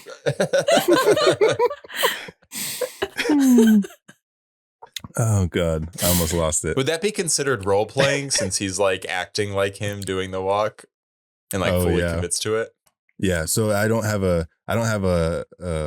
crouch? What'd you call it? Yeah. Crouching Crouch kink? I It's thought you were gonna say it's not that you have a crouch kink. You have a crouch. I'm not JD Vance. I don't have a couch kink. A couch kink. Yeah. But so do you like animated? How do you feel about Quasimodo? How do you feel about the Hunchback of Notre Dame? Well, the no, Disney one see, that's specifically. the thing. I've just discovered that I don't have a hunch kink. It has to be somebody pretending to have a hunch. Somebody pretending to have a hunch. Yeah. I was thinking it's more like the legs, like you're just kind of like getting into like a pouncing. No, Danny, position. he's trying Maybe it's to pouncing. explain it. He's trying to explain it. I Danny. know Zach's kinks more than anyone. Let me explain. Apparently. So now I'm okay. When people Wow. pretend that they interesting. Steven, remember when I said that sometimes our episodes go off the rails and they're a shit show? Yeah. No, it's all good. It hasn't happened yet, but we'll Yeah. let you know when it does. Yeah. All right, good. Steven's like, why am I here? His screen just turns black. Something's happening here. And we never heard from him again. No. Okay. Kurt and the gang meet Julie 2.0. That's our 7th reveal. Now, the next one, we mentioned that we had more reveals than we put into our official list. They all kind of happen it's like boom, boom, boom, boom, boom. Yeah. So our 8th official reveal is the whole gang turning into zombies. You've got Mogo, you've got Santos, you've got Felipe, you've got the girl, whatever her name is. Santos is the coolest zombie. For sure. Yeah, by far. Yeah. Yeah. I mean, other than, I'm not counting Julie. I'm talking about Is the gang Santos the Right. spine zombie? Yeah. here. Yes. Okay, yeah. That was why I think I was really when we were talking about reveals earlier, that's where I was kind of thrown the most because I was kind of fixated on him. Okay. Yeah. Yeah. just thought Santos that was is the so spine cool. one. And then like Felipe and the girl, you just kind of see them when they're doing like there's like the classic board up the fucking door, hands coming through. Like it's a very classic, like Night of the Living Dead scene. And it's in almost every zombie movie. And so that's when we kind of get our first glimpse of those two. It's very chaotic when they're all trying to do that. And Riverman, like, it kind of blows my mind that like they treat Julie in such a way that she's like, I mean, Kurt obviously, but even Riverman, he's like, okay, yeah, maybe she's not dead. Like, I'll take her. He just like picks her up and takes her in the other room. Like they're going to escape after she just like think tore we'll this be guy's okay. spine out and everything. And then, Yeah. Julie, you done? Follow me. Maybe now he's afraid of her, so he has to take care of her. yeah. Yeah. Yeah, maybe. Well, he is. Riverman's a very sweet character. Maybe he was like they if I'm do him nice to so her, dirty maybe in she'll- this movie. Like every Well, he's character, also, Yeah. he's also homeless, so he's thrown into the chaos, or I they're just not mean, respecting him. No.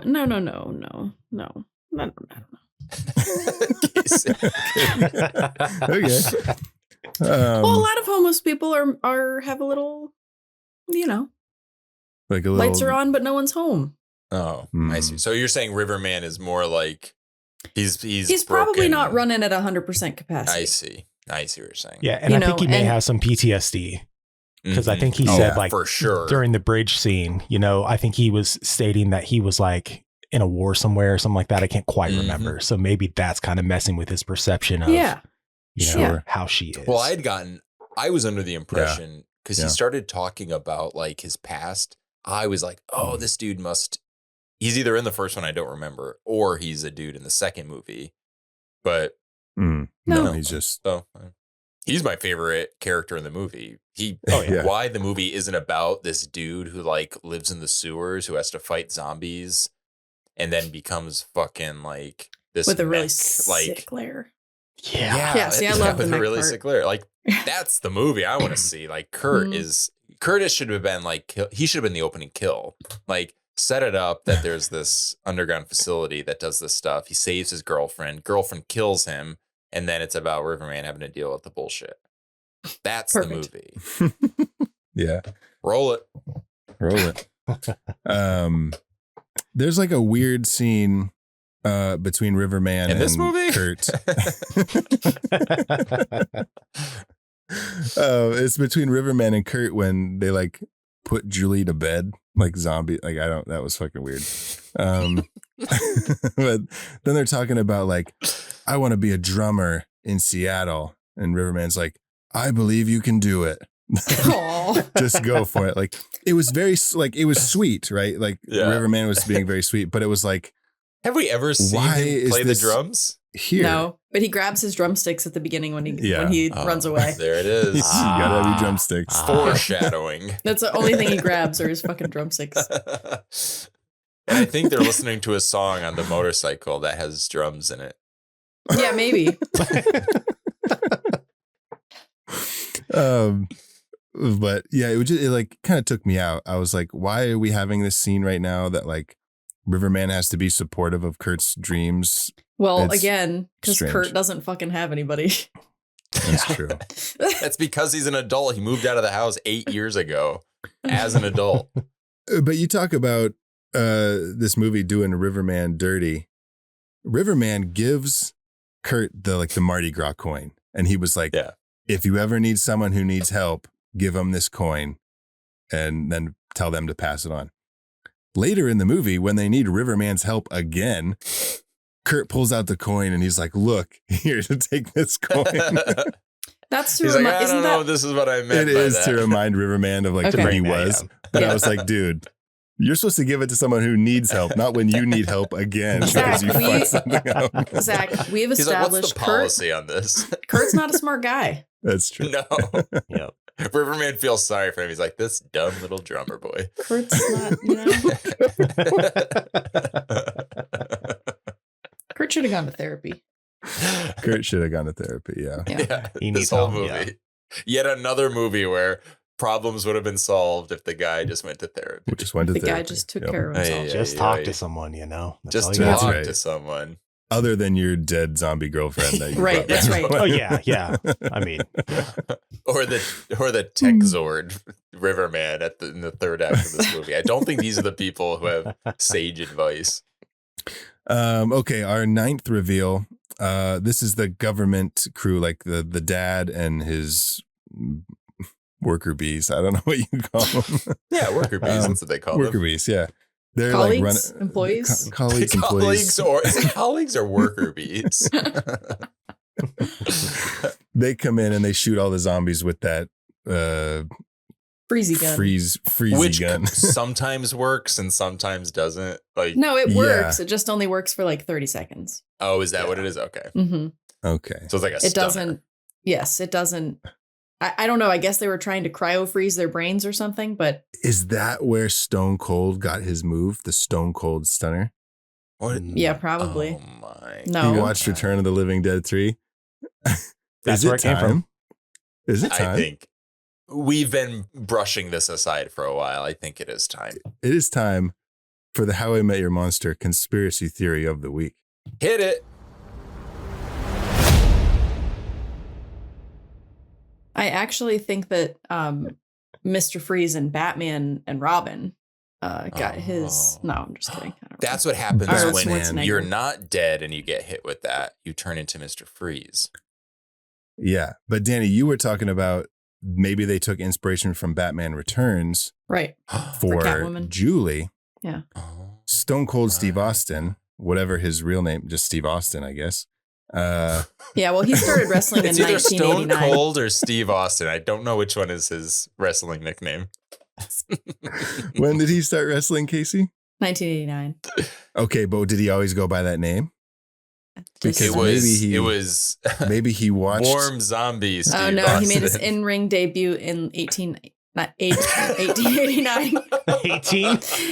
1889. He's not a old. zombie. He's a vampire. He's old. He's a vampire, man. 1989 He used to be under called I hate garlic, garlic hater Steve Austin. Now he's Stone Cold. his real Whatever name his is weaknesses. Steve Williams. That's what his wrestling name was. Steve which was his real Williams. name. So and he that's was what from okay. we're calling, Dallas, so he called himself Austin.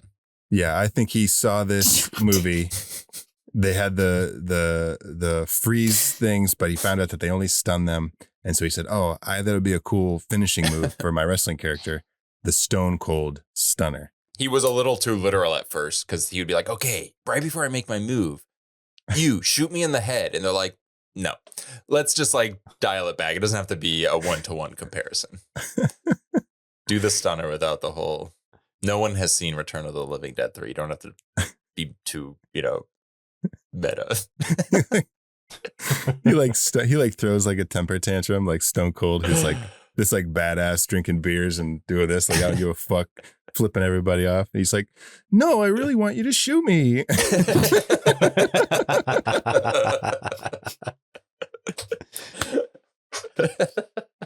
I didn't like that. I just made that voice. I didn't like that. You didn't. You channeled Stone Cold Steve Williams. Okay. Oh my God. Casey, bring us back on track here. We got to get going. I tried to just avoid that altogether, but you kept talking over me. So I know, because I knew you were going to stop it. And I had to power through. But what was the actual conspiracy theory? Was it that he? Oh, it's just he was Danny, inspired no, we're by not this talking movie? about this anymore.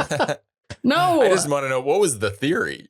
The theory That was he that got he his got idea. his Is that he was inspired name by it? for his finishing move from this movie. Yeah, Okay. Okay, Oh, so so then it's not a theory, they it's and just it's confirmed. they Yeah. they try to they try to freeze their 100%. brains. That's where we were. Yeah, the dad is like, hey, just see how easily we just went back into the flow of things. Mhm. We're pretty good. The dad was like, Kurt, just get the fuck out of the way. Like, you gotta. Let's He's like, put I her down. fucking hate this kid. He's like, this is so irritating. He finally did though, Yeah. Mhm. but then he somehow gets back into that government facility. Jeez. Well, they bring him back in. Oh my God. Shouldn't So- he be in prison? Where only the same three people work. There's just like three Yeah. people all this time. And they're always like, what do we do? What should we do? Yeah. What do you think we should do? And I'm like, oh my God. Like, how is the nothing is like, there's no system in order. Like, Nope. you host a Yeah. zombie lab. Like, the first thing is like, okay, guys, before I know we were talking about doing a zombie lab, maybe security. Like, let's Protocols. Let's have a system and Yeah. Protocols. I thought this was like, there's like this whole last chaos bit that happens with all the zombies. I thought it was going to be over right at in the sewers. Yeah, this Like, part's oh, long. I straight up was like, Mhm. I was thinking of Casey with Return of the King, where it's like you just I keep know. getting these endings. I'm like, I know. Mhm. we're still, this is a short, oh, that's not that short of a movie, actually. It was longer than I expected, but I love Return of the King, though. Zach is the Yeah. one who's, So always giving him shit Return for having of so the many King, so many endings. Return of the Living Dead, both are part threes. Oh Hmm. my God. Both never end. Nope. both have mech zords at the end named Riverman. Riverman, tree beard. I don't know what that is, but there's something. I would argue that Gollum is Riverman. Oh, totally. I can see that. At the end of like giving him the ring to like remember. Yeah. So with that being said, Danny, this is our 10th reveal. This is Riverman as a mech zombie. What'd you call him? A tech zorb? What? Yeah, tech zord. I think Zord. Zords and Power Rangers are the actual like dino. Power Rangers. Yeah. Of course. Well, I think earlier my brain went to the Mighty Morphin Power Rangers movie when you were talking about her swinging her stuff, and I was thinking of Dulcia from Mighty Morphin Power Rangers, the movie. She has these sticks that she I don't think swings. any of us are really familiar. So let's begin with the ancient lore of Dulcia in the I grew roots up of with the Power Mighty Rangers, Morphin Power but Rangers. Yeah, I just don't remember the specifics. It's been 30 years. So Yeah, AKA Riverman, time for the return. All right. Riverman is getting his skull drilled into by drilled. what's her face? Is it by the drill lady? It's by the drill. Who else in this movie has a drill? Oh, who else? Yeah, and then she puts a big nail in it, right? Yeah. Hits it with a hammer. Yeah. It's pretty sweet. Yeah, So they're I was basically just trying to lobotomize them to get them to be like. That's not how you perform a lobotomy. No, I think she That's was how I just like perform attaching the suit Oh, okay. that they could control. Which she says earlier that it's like a zipper. Bio, what did she say? Biomech something.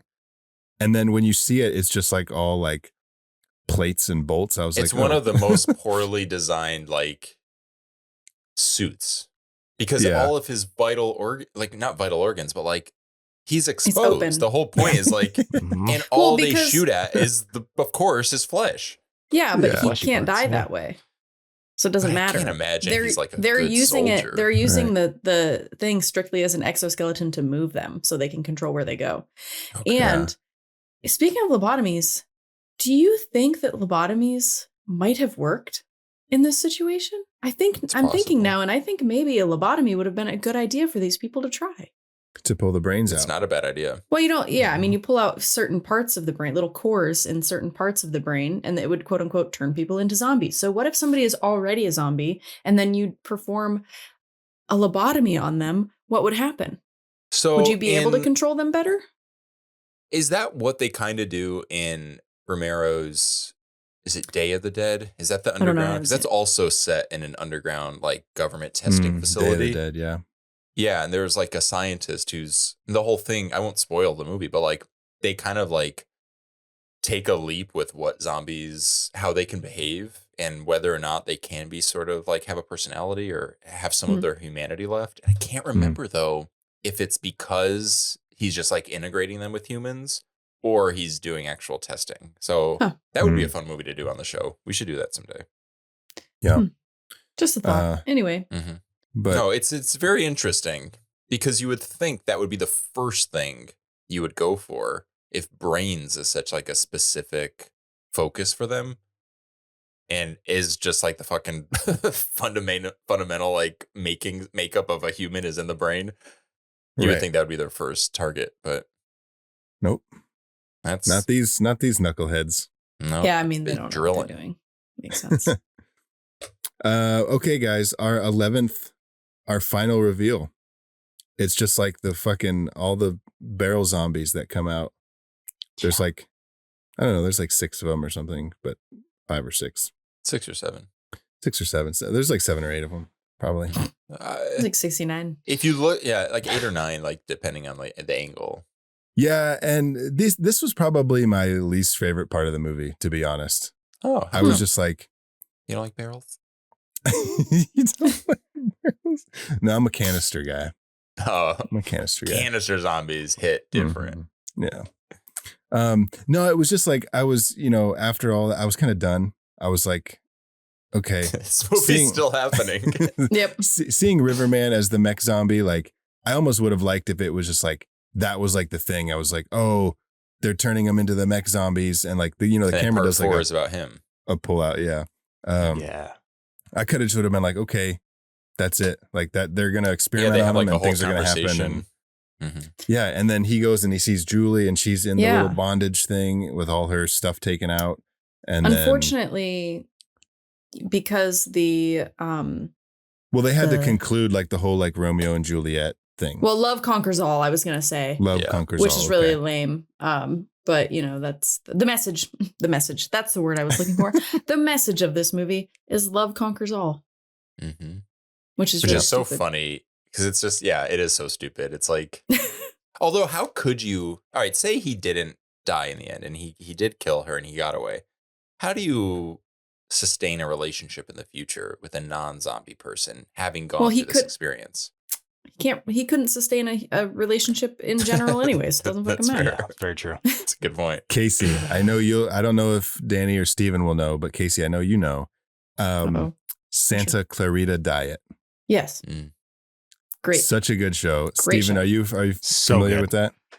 Oh yeah, Love it. Yeah. Danny, you did? No, I never watched. Oh, Oh, you yeah, never so watched. The first Okay. episode once.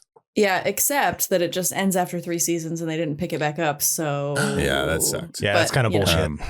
yeah, very much bullshit. But, it was But so that good. is like a couple. One of them is a zombie and the other one is not, and they have to like figure out how to live by like feeding her and stuff. And Mhm. it's really fun and it's is. funny, and Drew Barrymore and Timothy Olyphant and Great really good. cast. But okay, yeah, all hell breaks loose in this little facility, and Kurt finally gets fucking bit. Good Lord. I was so happy when that zombie came out. That was the barrel zombie from the beginning comes out. Oh, nice. That's Wait, why is narrative the- cinematic poetry. I hate this. Return of the Living Dead 3. But why is the barrel zombie still there? He Why just hasn't barreled Yeah, that- he's just been through. roaming. Why? Yes, Yeah. that Roaming first around. barrel zombie should have been incinerated by now. Come Come on, on. what's the sound that he makes, Zach? He just through the halls, you hear it. Ah! The lady with Yeah. her drills, like, what was that? He's just fucking- They're not great here with this, but you know, and he gets bit, and it's so strange because I guess like I think he wanted to get bit, just because I think that he just doesn't know how to, like you were saying, It's like the thing. He wants to escape and live happily ever after, but he needs to die with this girl because his story's over. Yeah. And I love the dad trying to hold open the fucking door with the fire extinguisher. And then Poor immediately dad. the second there's any resistance, he's like, oh no, the door. And he like just drops the thing and it closes. Like there was his son's like, no, dad, I'm leaving. He's like, okay. No, it was after he got bit. He said I got bit, and he showed him his arm. Oh, okay. And I love how they use the extinguisher as like dramatic effect with the fog filling up. Yeah. Mhm. Yeah, and funny. that poor dad having to come to terms with the loser of a son that he barely raised. Yeah, he's like, you know? oh, fuck. Yeah. God damn it. He's like, let's try this again. Try it again. But yeah. now the dad really has nothing. He's destroyed his Yeah. career, obviously. His wife was already dead, and now his son is dead. So He's got to move to fucking Oklahoma. He's gotta move to Oklahoma Oklahoma City. no, I have a feeling that they won't even transfer him at this point, Zach. I have a feeling they're getting rid of him altogether. Yeah. Yeah, you're probably right. That's what I'm hoping the fourth movie is about that one. It's just about his journey. There's no zombies. It's just kind of like figuring it out. This is a dad on the road, you know? I've never seen the fourth one. That's the barrel zombie in the back. He just does all the music for the movie. He really found his voice over the course of the movie. No, I never saw the fourth one, but I know that like, I just know like I've seen the cover art, and it's like they went in the direction of like hot zombie, I think, because there's like a half naked It girl works. crawling, and there's like a biohazard symbol on the ground or something, and I don't know, I never saw it, but How many times can zombies return? Am I right? I could imagine just like the budget got even lower, you know, because What these if it were was the all opposite? What if it was like a $50 million? Like it's beautiful. We're just sleeping on it. well, this one, I know this one was direct to video because that's what Trimark did. That's like Trimark. I think that was like their thing is they did direct to video stuff. And so I'm assuming the next one was direct to DVD at that point, but that's it. That is Return of the Living Dead 3. now it's time to choose our favorite reveal in this movie. Yeah. Okay, I'm going to do a speed round recap of our 11 monster reveals, and then we will all pick our favorites. Number 1, the Marilyn Manson zombie in the test lab. He's like the Bondage kinky zombie. bondage zombie. Thank you, the bondage zombie. Marilyn Manson. Didn't Marilyn Manson wear a thing like that once? Yeah, I think so. It's just such a funny, like, just did not evoke the image of the guy from the opening scene even a little Yeah, bit. because I'm picturing now the zombie with like, you know, the black hair in front of his face Yeah. and one white contact lens and stuff. No Oh, ribs. But, yeah, no ribs, sucked his own No dick, you know.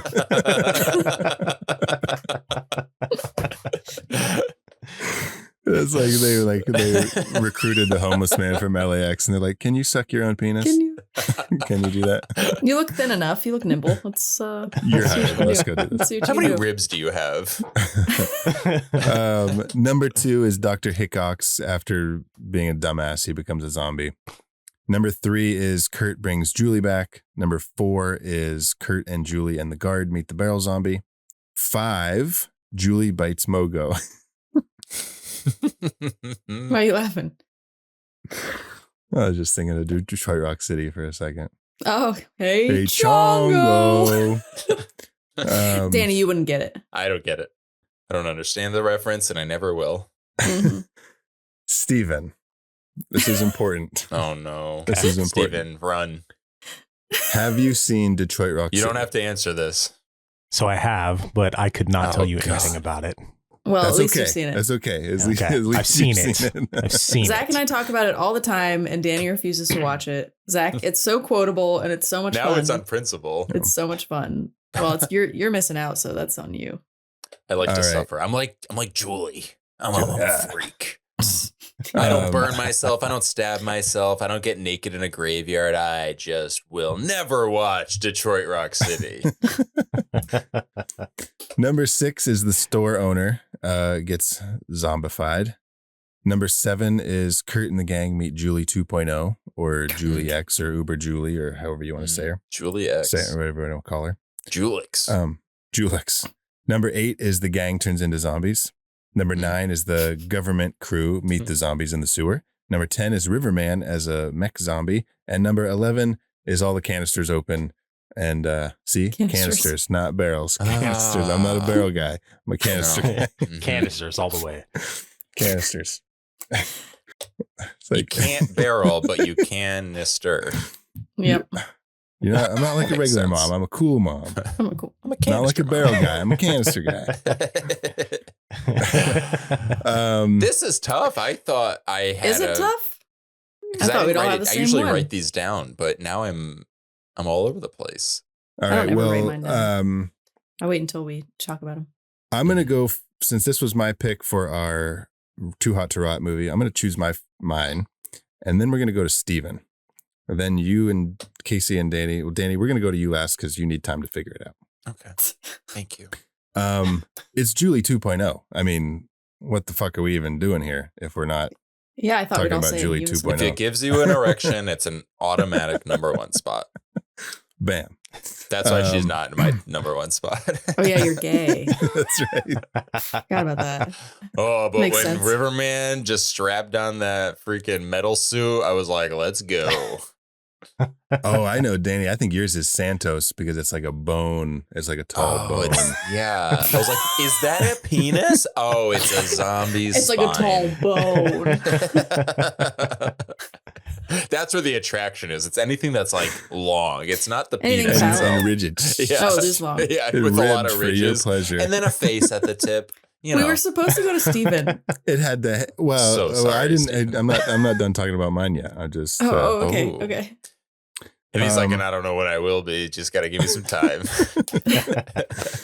I guess I'm done. Yeah, I'm more thinking about the Santos zombie with the ridges and the penis head. And that kind of ruined it for you. His erection went Well, down, that's so so he doesn't need to homophobic, talk about Zach. Julie anymore. I'm sorry. Steven, what is your favorite reveal in this movie? Well, since we're on Santos, it actually is Santos. That, I mean, how fucking cool is that? Like that. Okay. spine coming out, and then when he reanimates and the puppeteering on the head and everything, just chef's kiss. Loved it. It is good. It was really cool. I agree. A question that I had, though, which will never be answered. Perfect. We'll see. They knock his head off in the fight, and then later Yeah. in the lab, he's got his head back on. No, off on the spine itself. Mm-hmm. Well, you know, they just collected all the parts. I think this is like a headless horseman situation. You know, it's like a Okay. little bit of a gag. You lose your head, you put it back on. Yeah. Okay. Yeah. Casey. The only reason we can't do that as humans is because of the skin and the flesh and all that I'm muscle. sorry, is your Otherwise, name we'd Casey? be pulling his head off all the time.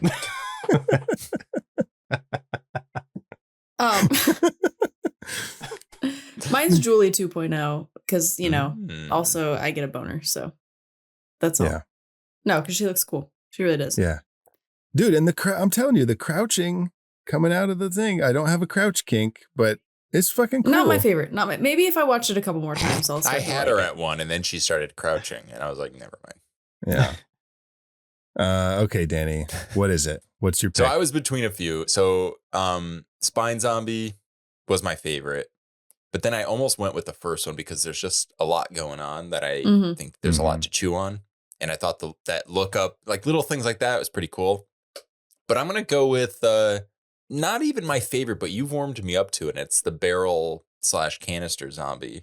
Okay. I love the design. I love that it kind of, we get to see it's sort of like on RuPaul's Drag Race when they do a reveal. So like they'll be dancing and then all of a sudden they have this accessory that they remove and it reveals something in their costume. Oh, okay. That's what this felt like when he splits his head apart from his body. It's fun. So it's like the gift it's the reveal that kept on giving. So it was, and then you added the musicality of it all. I was like, that's my favorite. Yes, that did it for me. By the way, he doesn't sound like that. Oh, He sounds goofy, but what I'm doing is not it. You're like the ghosts from Beetlejuice. But if he talked like Beetlejuice, he's like, hey, what are you doing? He's like, hey, I was in a barrel. Nice No, I'm not. fucking model. Yeah, No, that was before he's cool. like, He "Burp, was- burp." He was really cool. And you said you almost picked the first one, the test lab Marilyn Manson bondage zombie. But, you know, Julie, obviously, like with the emphasis they put on her with like the poster art and everything, like she's what I think of when I think of this movie. But Yeah. other than that, it's the test lab zombie. That's Yeah. what I remember most about this movie. Mhm. Cool. I'm glad that Cool. I'm glad about that. Yeah. That happened. Very cool. Okay. Now it's time for a segment that we like to call The Real Monster.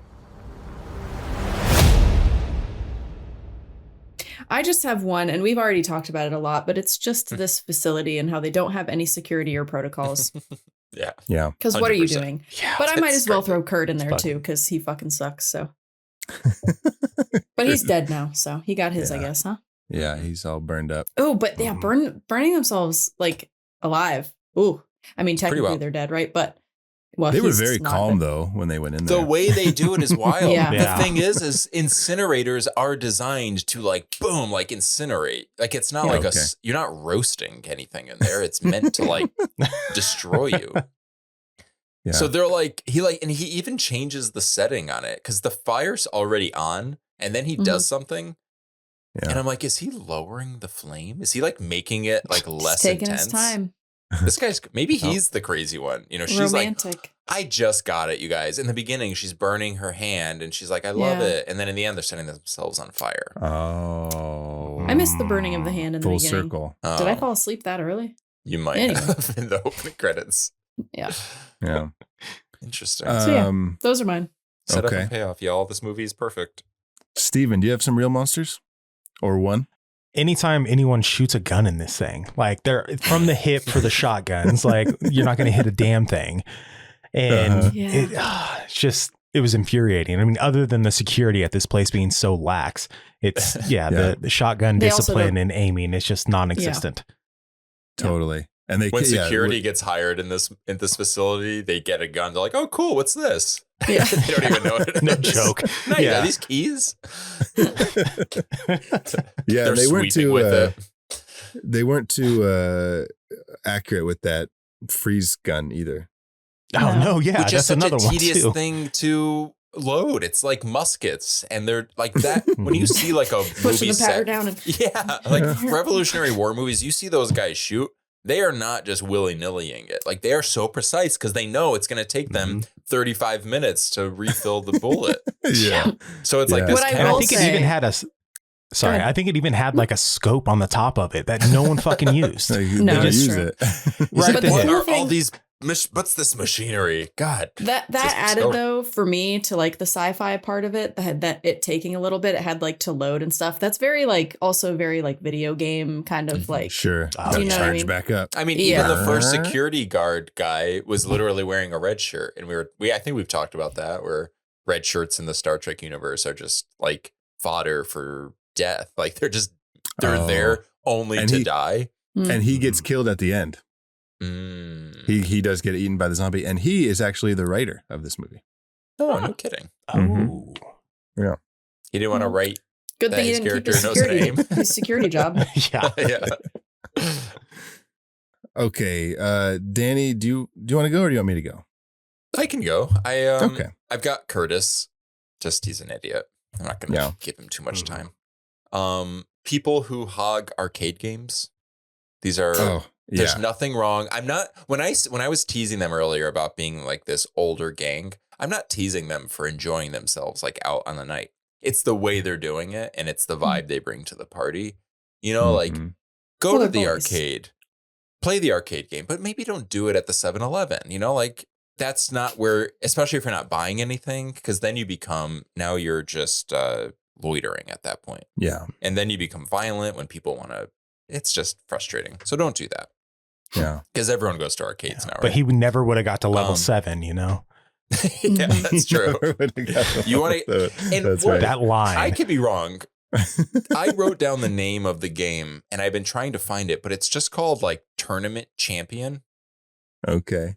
So Yeah. it's just a vague tournament and you Yeah. just Maybe they had to change the name for like like Mortal rights or Kombat or something, something.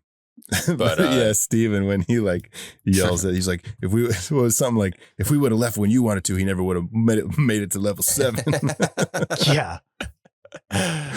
Like they're not just there to like have fun and like they're like there to they gotta they're get in the it. high score. Yeah, they they're gotta serious. beat it.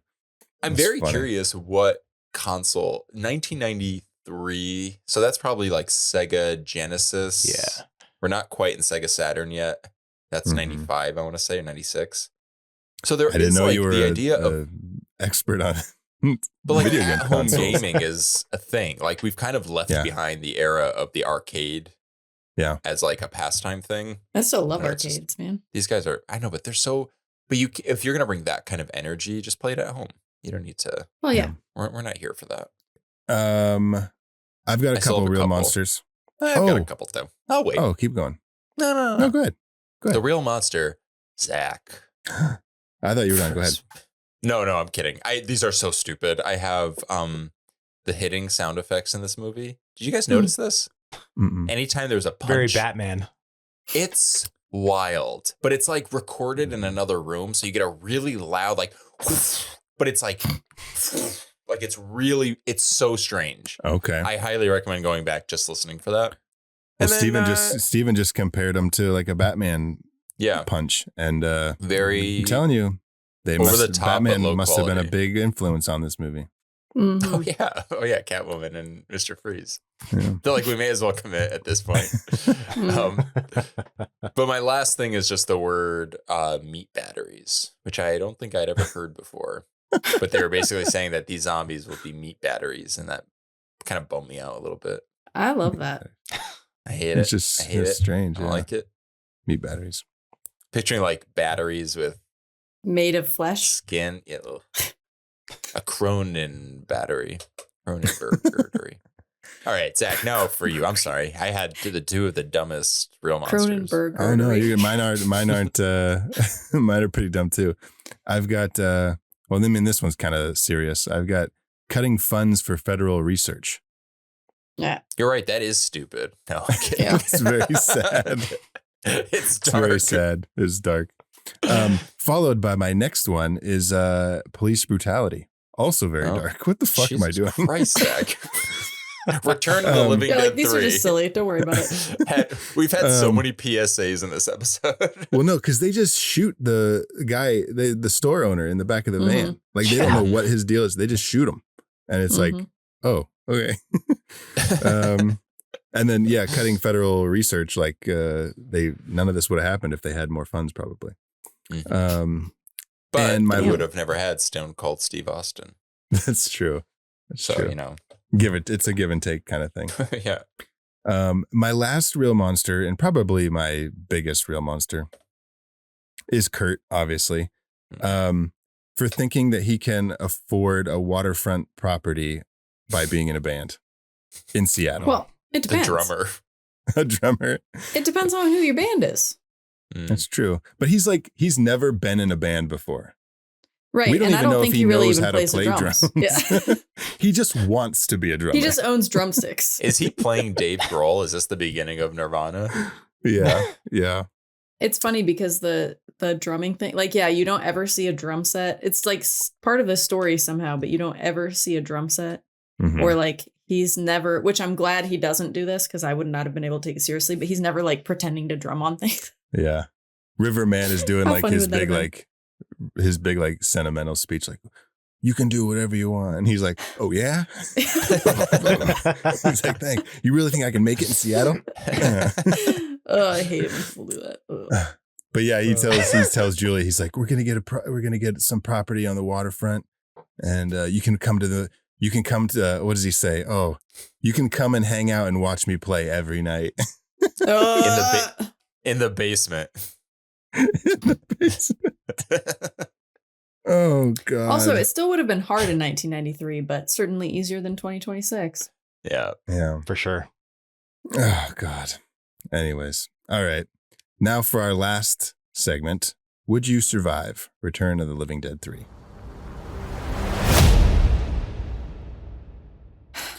Who are we in this scenario?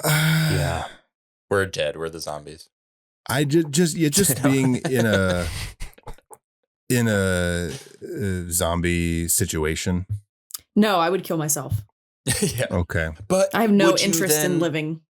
But if you did that and then you were trioxined, would you then come back? I'd incinerate myself. Yeah, I think we should. I have no interest in living in any kind of zombie apocalypse. My will to live is not that high. Yeah. Yeah, zombie apocalypse would be pretty bleak. No, I wouldn't have my cats anymore. Please, get out of here. Unless cats are immune. I mean, maybe, but they would eventually. I mean, how would I can't take Bart. I can't take Bart anywhere. He freaks out. I can't take Bart to the zombie apocalypse. I can't take Bart to the zombie apocalypse. He would not like this. Archie would be fine. She has no idea what's going on. You know what I mean? But like Bart, no. Archie's got a bandana and like a machine gun. I mean, she'd be cool, but Bart, there's no way. He'd freak out. And Steven, do you think you would survive? These zombies, probably not. Probably not these ones. Yeah. Indestructible, some sort of consciousness, and they move pretty quick. I'm a big man. I don't move very fast. Yeah. I didn't even think about that part. I was even, I would off myself even with the slow zombies, you know? Well, it's so funny. They are so fast, but there's one scene in this movie where they're so comically slow. And it's clearly just so that like the scene can get an action to happen. Yeah. Mm-hmm. I wrote it down, but we didn't really talk about it, which is fine. But they're literally at a doorway. And if you watch them, they're like kind of stepping forward a little bit. I'm like, what's happening? Like, what? They were literally just chasing them. When the government guys come in and they're shooting all the... Yeah. Yes. It's just so they can get the shots. But there's no like reason. It's not like, oh, they stepped in molasses. It's our molasses tank. You know, like it's just like they're slow now. These zombies get really slow at 8:35 for about 2 minutes, and it's 8:35. Like, oh wow, that's convenient. Now's our chance. Now's our chance. Good timing, guys. I wouldn't make it through a zombie apocalypse. No. I would want to live. I would fight, I think, but it wouldn't take them very long to get me. Oh, I know what I would want to do. I would want to survive. I think I wouldn't survive, but I would go on a boat, get hit with the trioxin, become a zombie, but then like be stuck in the water and be like a ocean zombie. So I would like, I'd be like a mermaid basically. Yeah. I'd finally That live out my was- dreams as a mermaid. Yeah. I never would have thought that would come to this. Would you survive a zombie apocalypse from Return of the Living Dead 3? I would become a mermaid. What? Think about it. Makes sense. That's so funny. All right, guys. That's it. That's Return of the Living Dead 3, our first movie in our Too Hot to Rot triple feature. Steven, thank you very much for joining thank you, us Steven. and Yes, bearing thank with you. our Thanks for having me. fucking shenanigans. We're so stupid. Oh, it's been great. I love it. Make sure to follow How I Met Your Monster if you're not already on Facebook, Instagram, TikTok, anywhere you get your podcast as well. We're there. Where can our listeners find you guys on social media? Steven, where is the Nightmare Trials? So I am on TikTok, Facebook, Instagram, and it's just at the Nightmare Trials. You can find me Awesome. Okay. Casey? I am on Instagram at wolfmothercasey. All right. Danny, here you go, buddy. You can find me on Instagram and Letterboxd at my name. It's Danny Salem, DANNYSALEMME. That's 2 M's, like the candy, melt in your butt, not in your hands. I would love to go back to the first episode where we did that. Where did that and come just from? see how What it the hell all was I played out. thinking? I don't know. I think that was the I episode don't where I know. smoked crack, and I was like, let me just Oh. fuck my shit up for the next 5 years. I would like to know It too how we worked. got there. It worked. And you can find me on social media at Zach Winsick.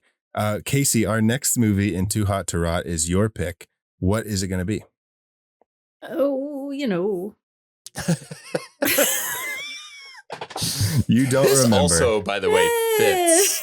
I think this fits like the two. I think no, I'm gonna walk that back. I was gonna say I'm the only one who didn't follow the rules, but there is some horniness in my movie. No, no, it's Nosferatu. A Robert Eggers Nosferatu. I couldn't remember his name, but yes. Oh, I see. That's okay. Yes. Robert Eggers, Nosferatu. Yes, from 2024. Okay. Excited to see it. I've never watched it, so I'm excited to excited check it for you out. to see it. I think you'll dig it. And we're actually going to have another guest on that show. It's going to be Chris from Dead Noise blog, who actually, we talked about Wolfman earlier. He was on our Wolfman yeah. episode. So Yeah. that'll be fun. We're trying to get him into all like that. We need a mummy movie with Chris Mm-hmm. and a Gillman movie. We should have just had him on Monster Squad. All right. So check out Nosferatu coming up soon. And until then, thank you all for listening. Now go meet some monsters.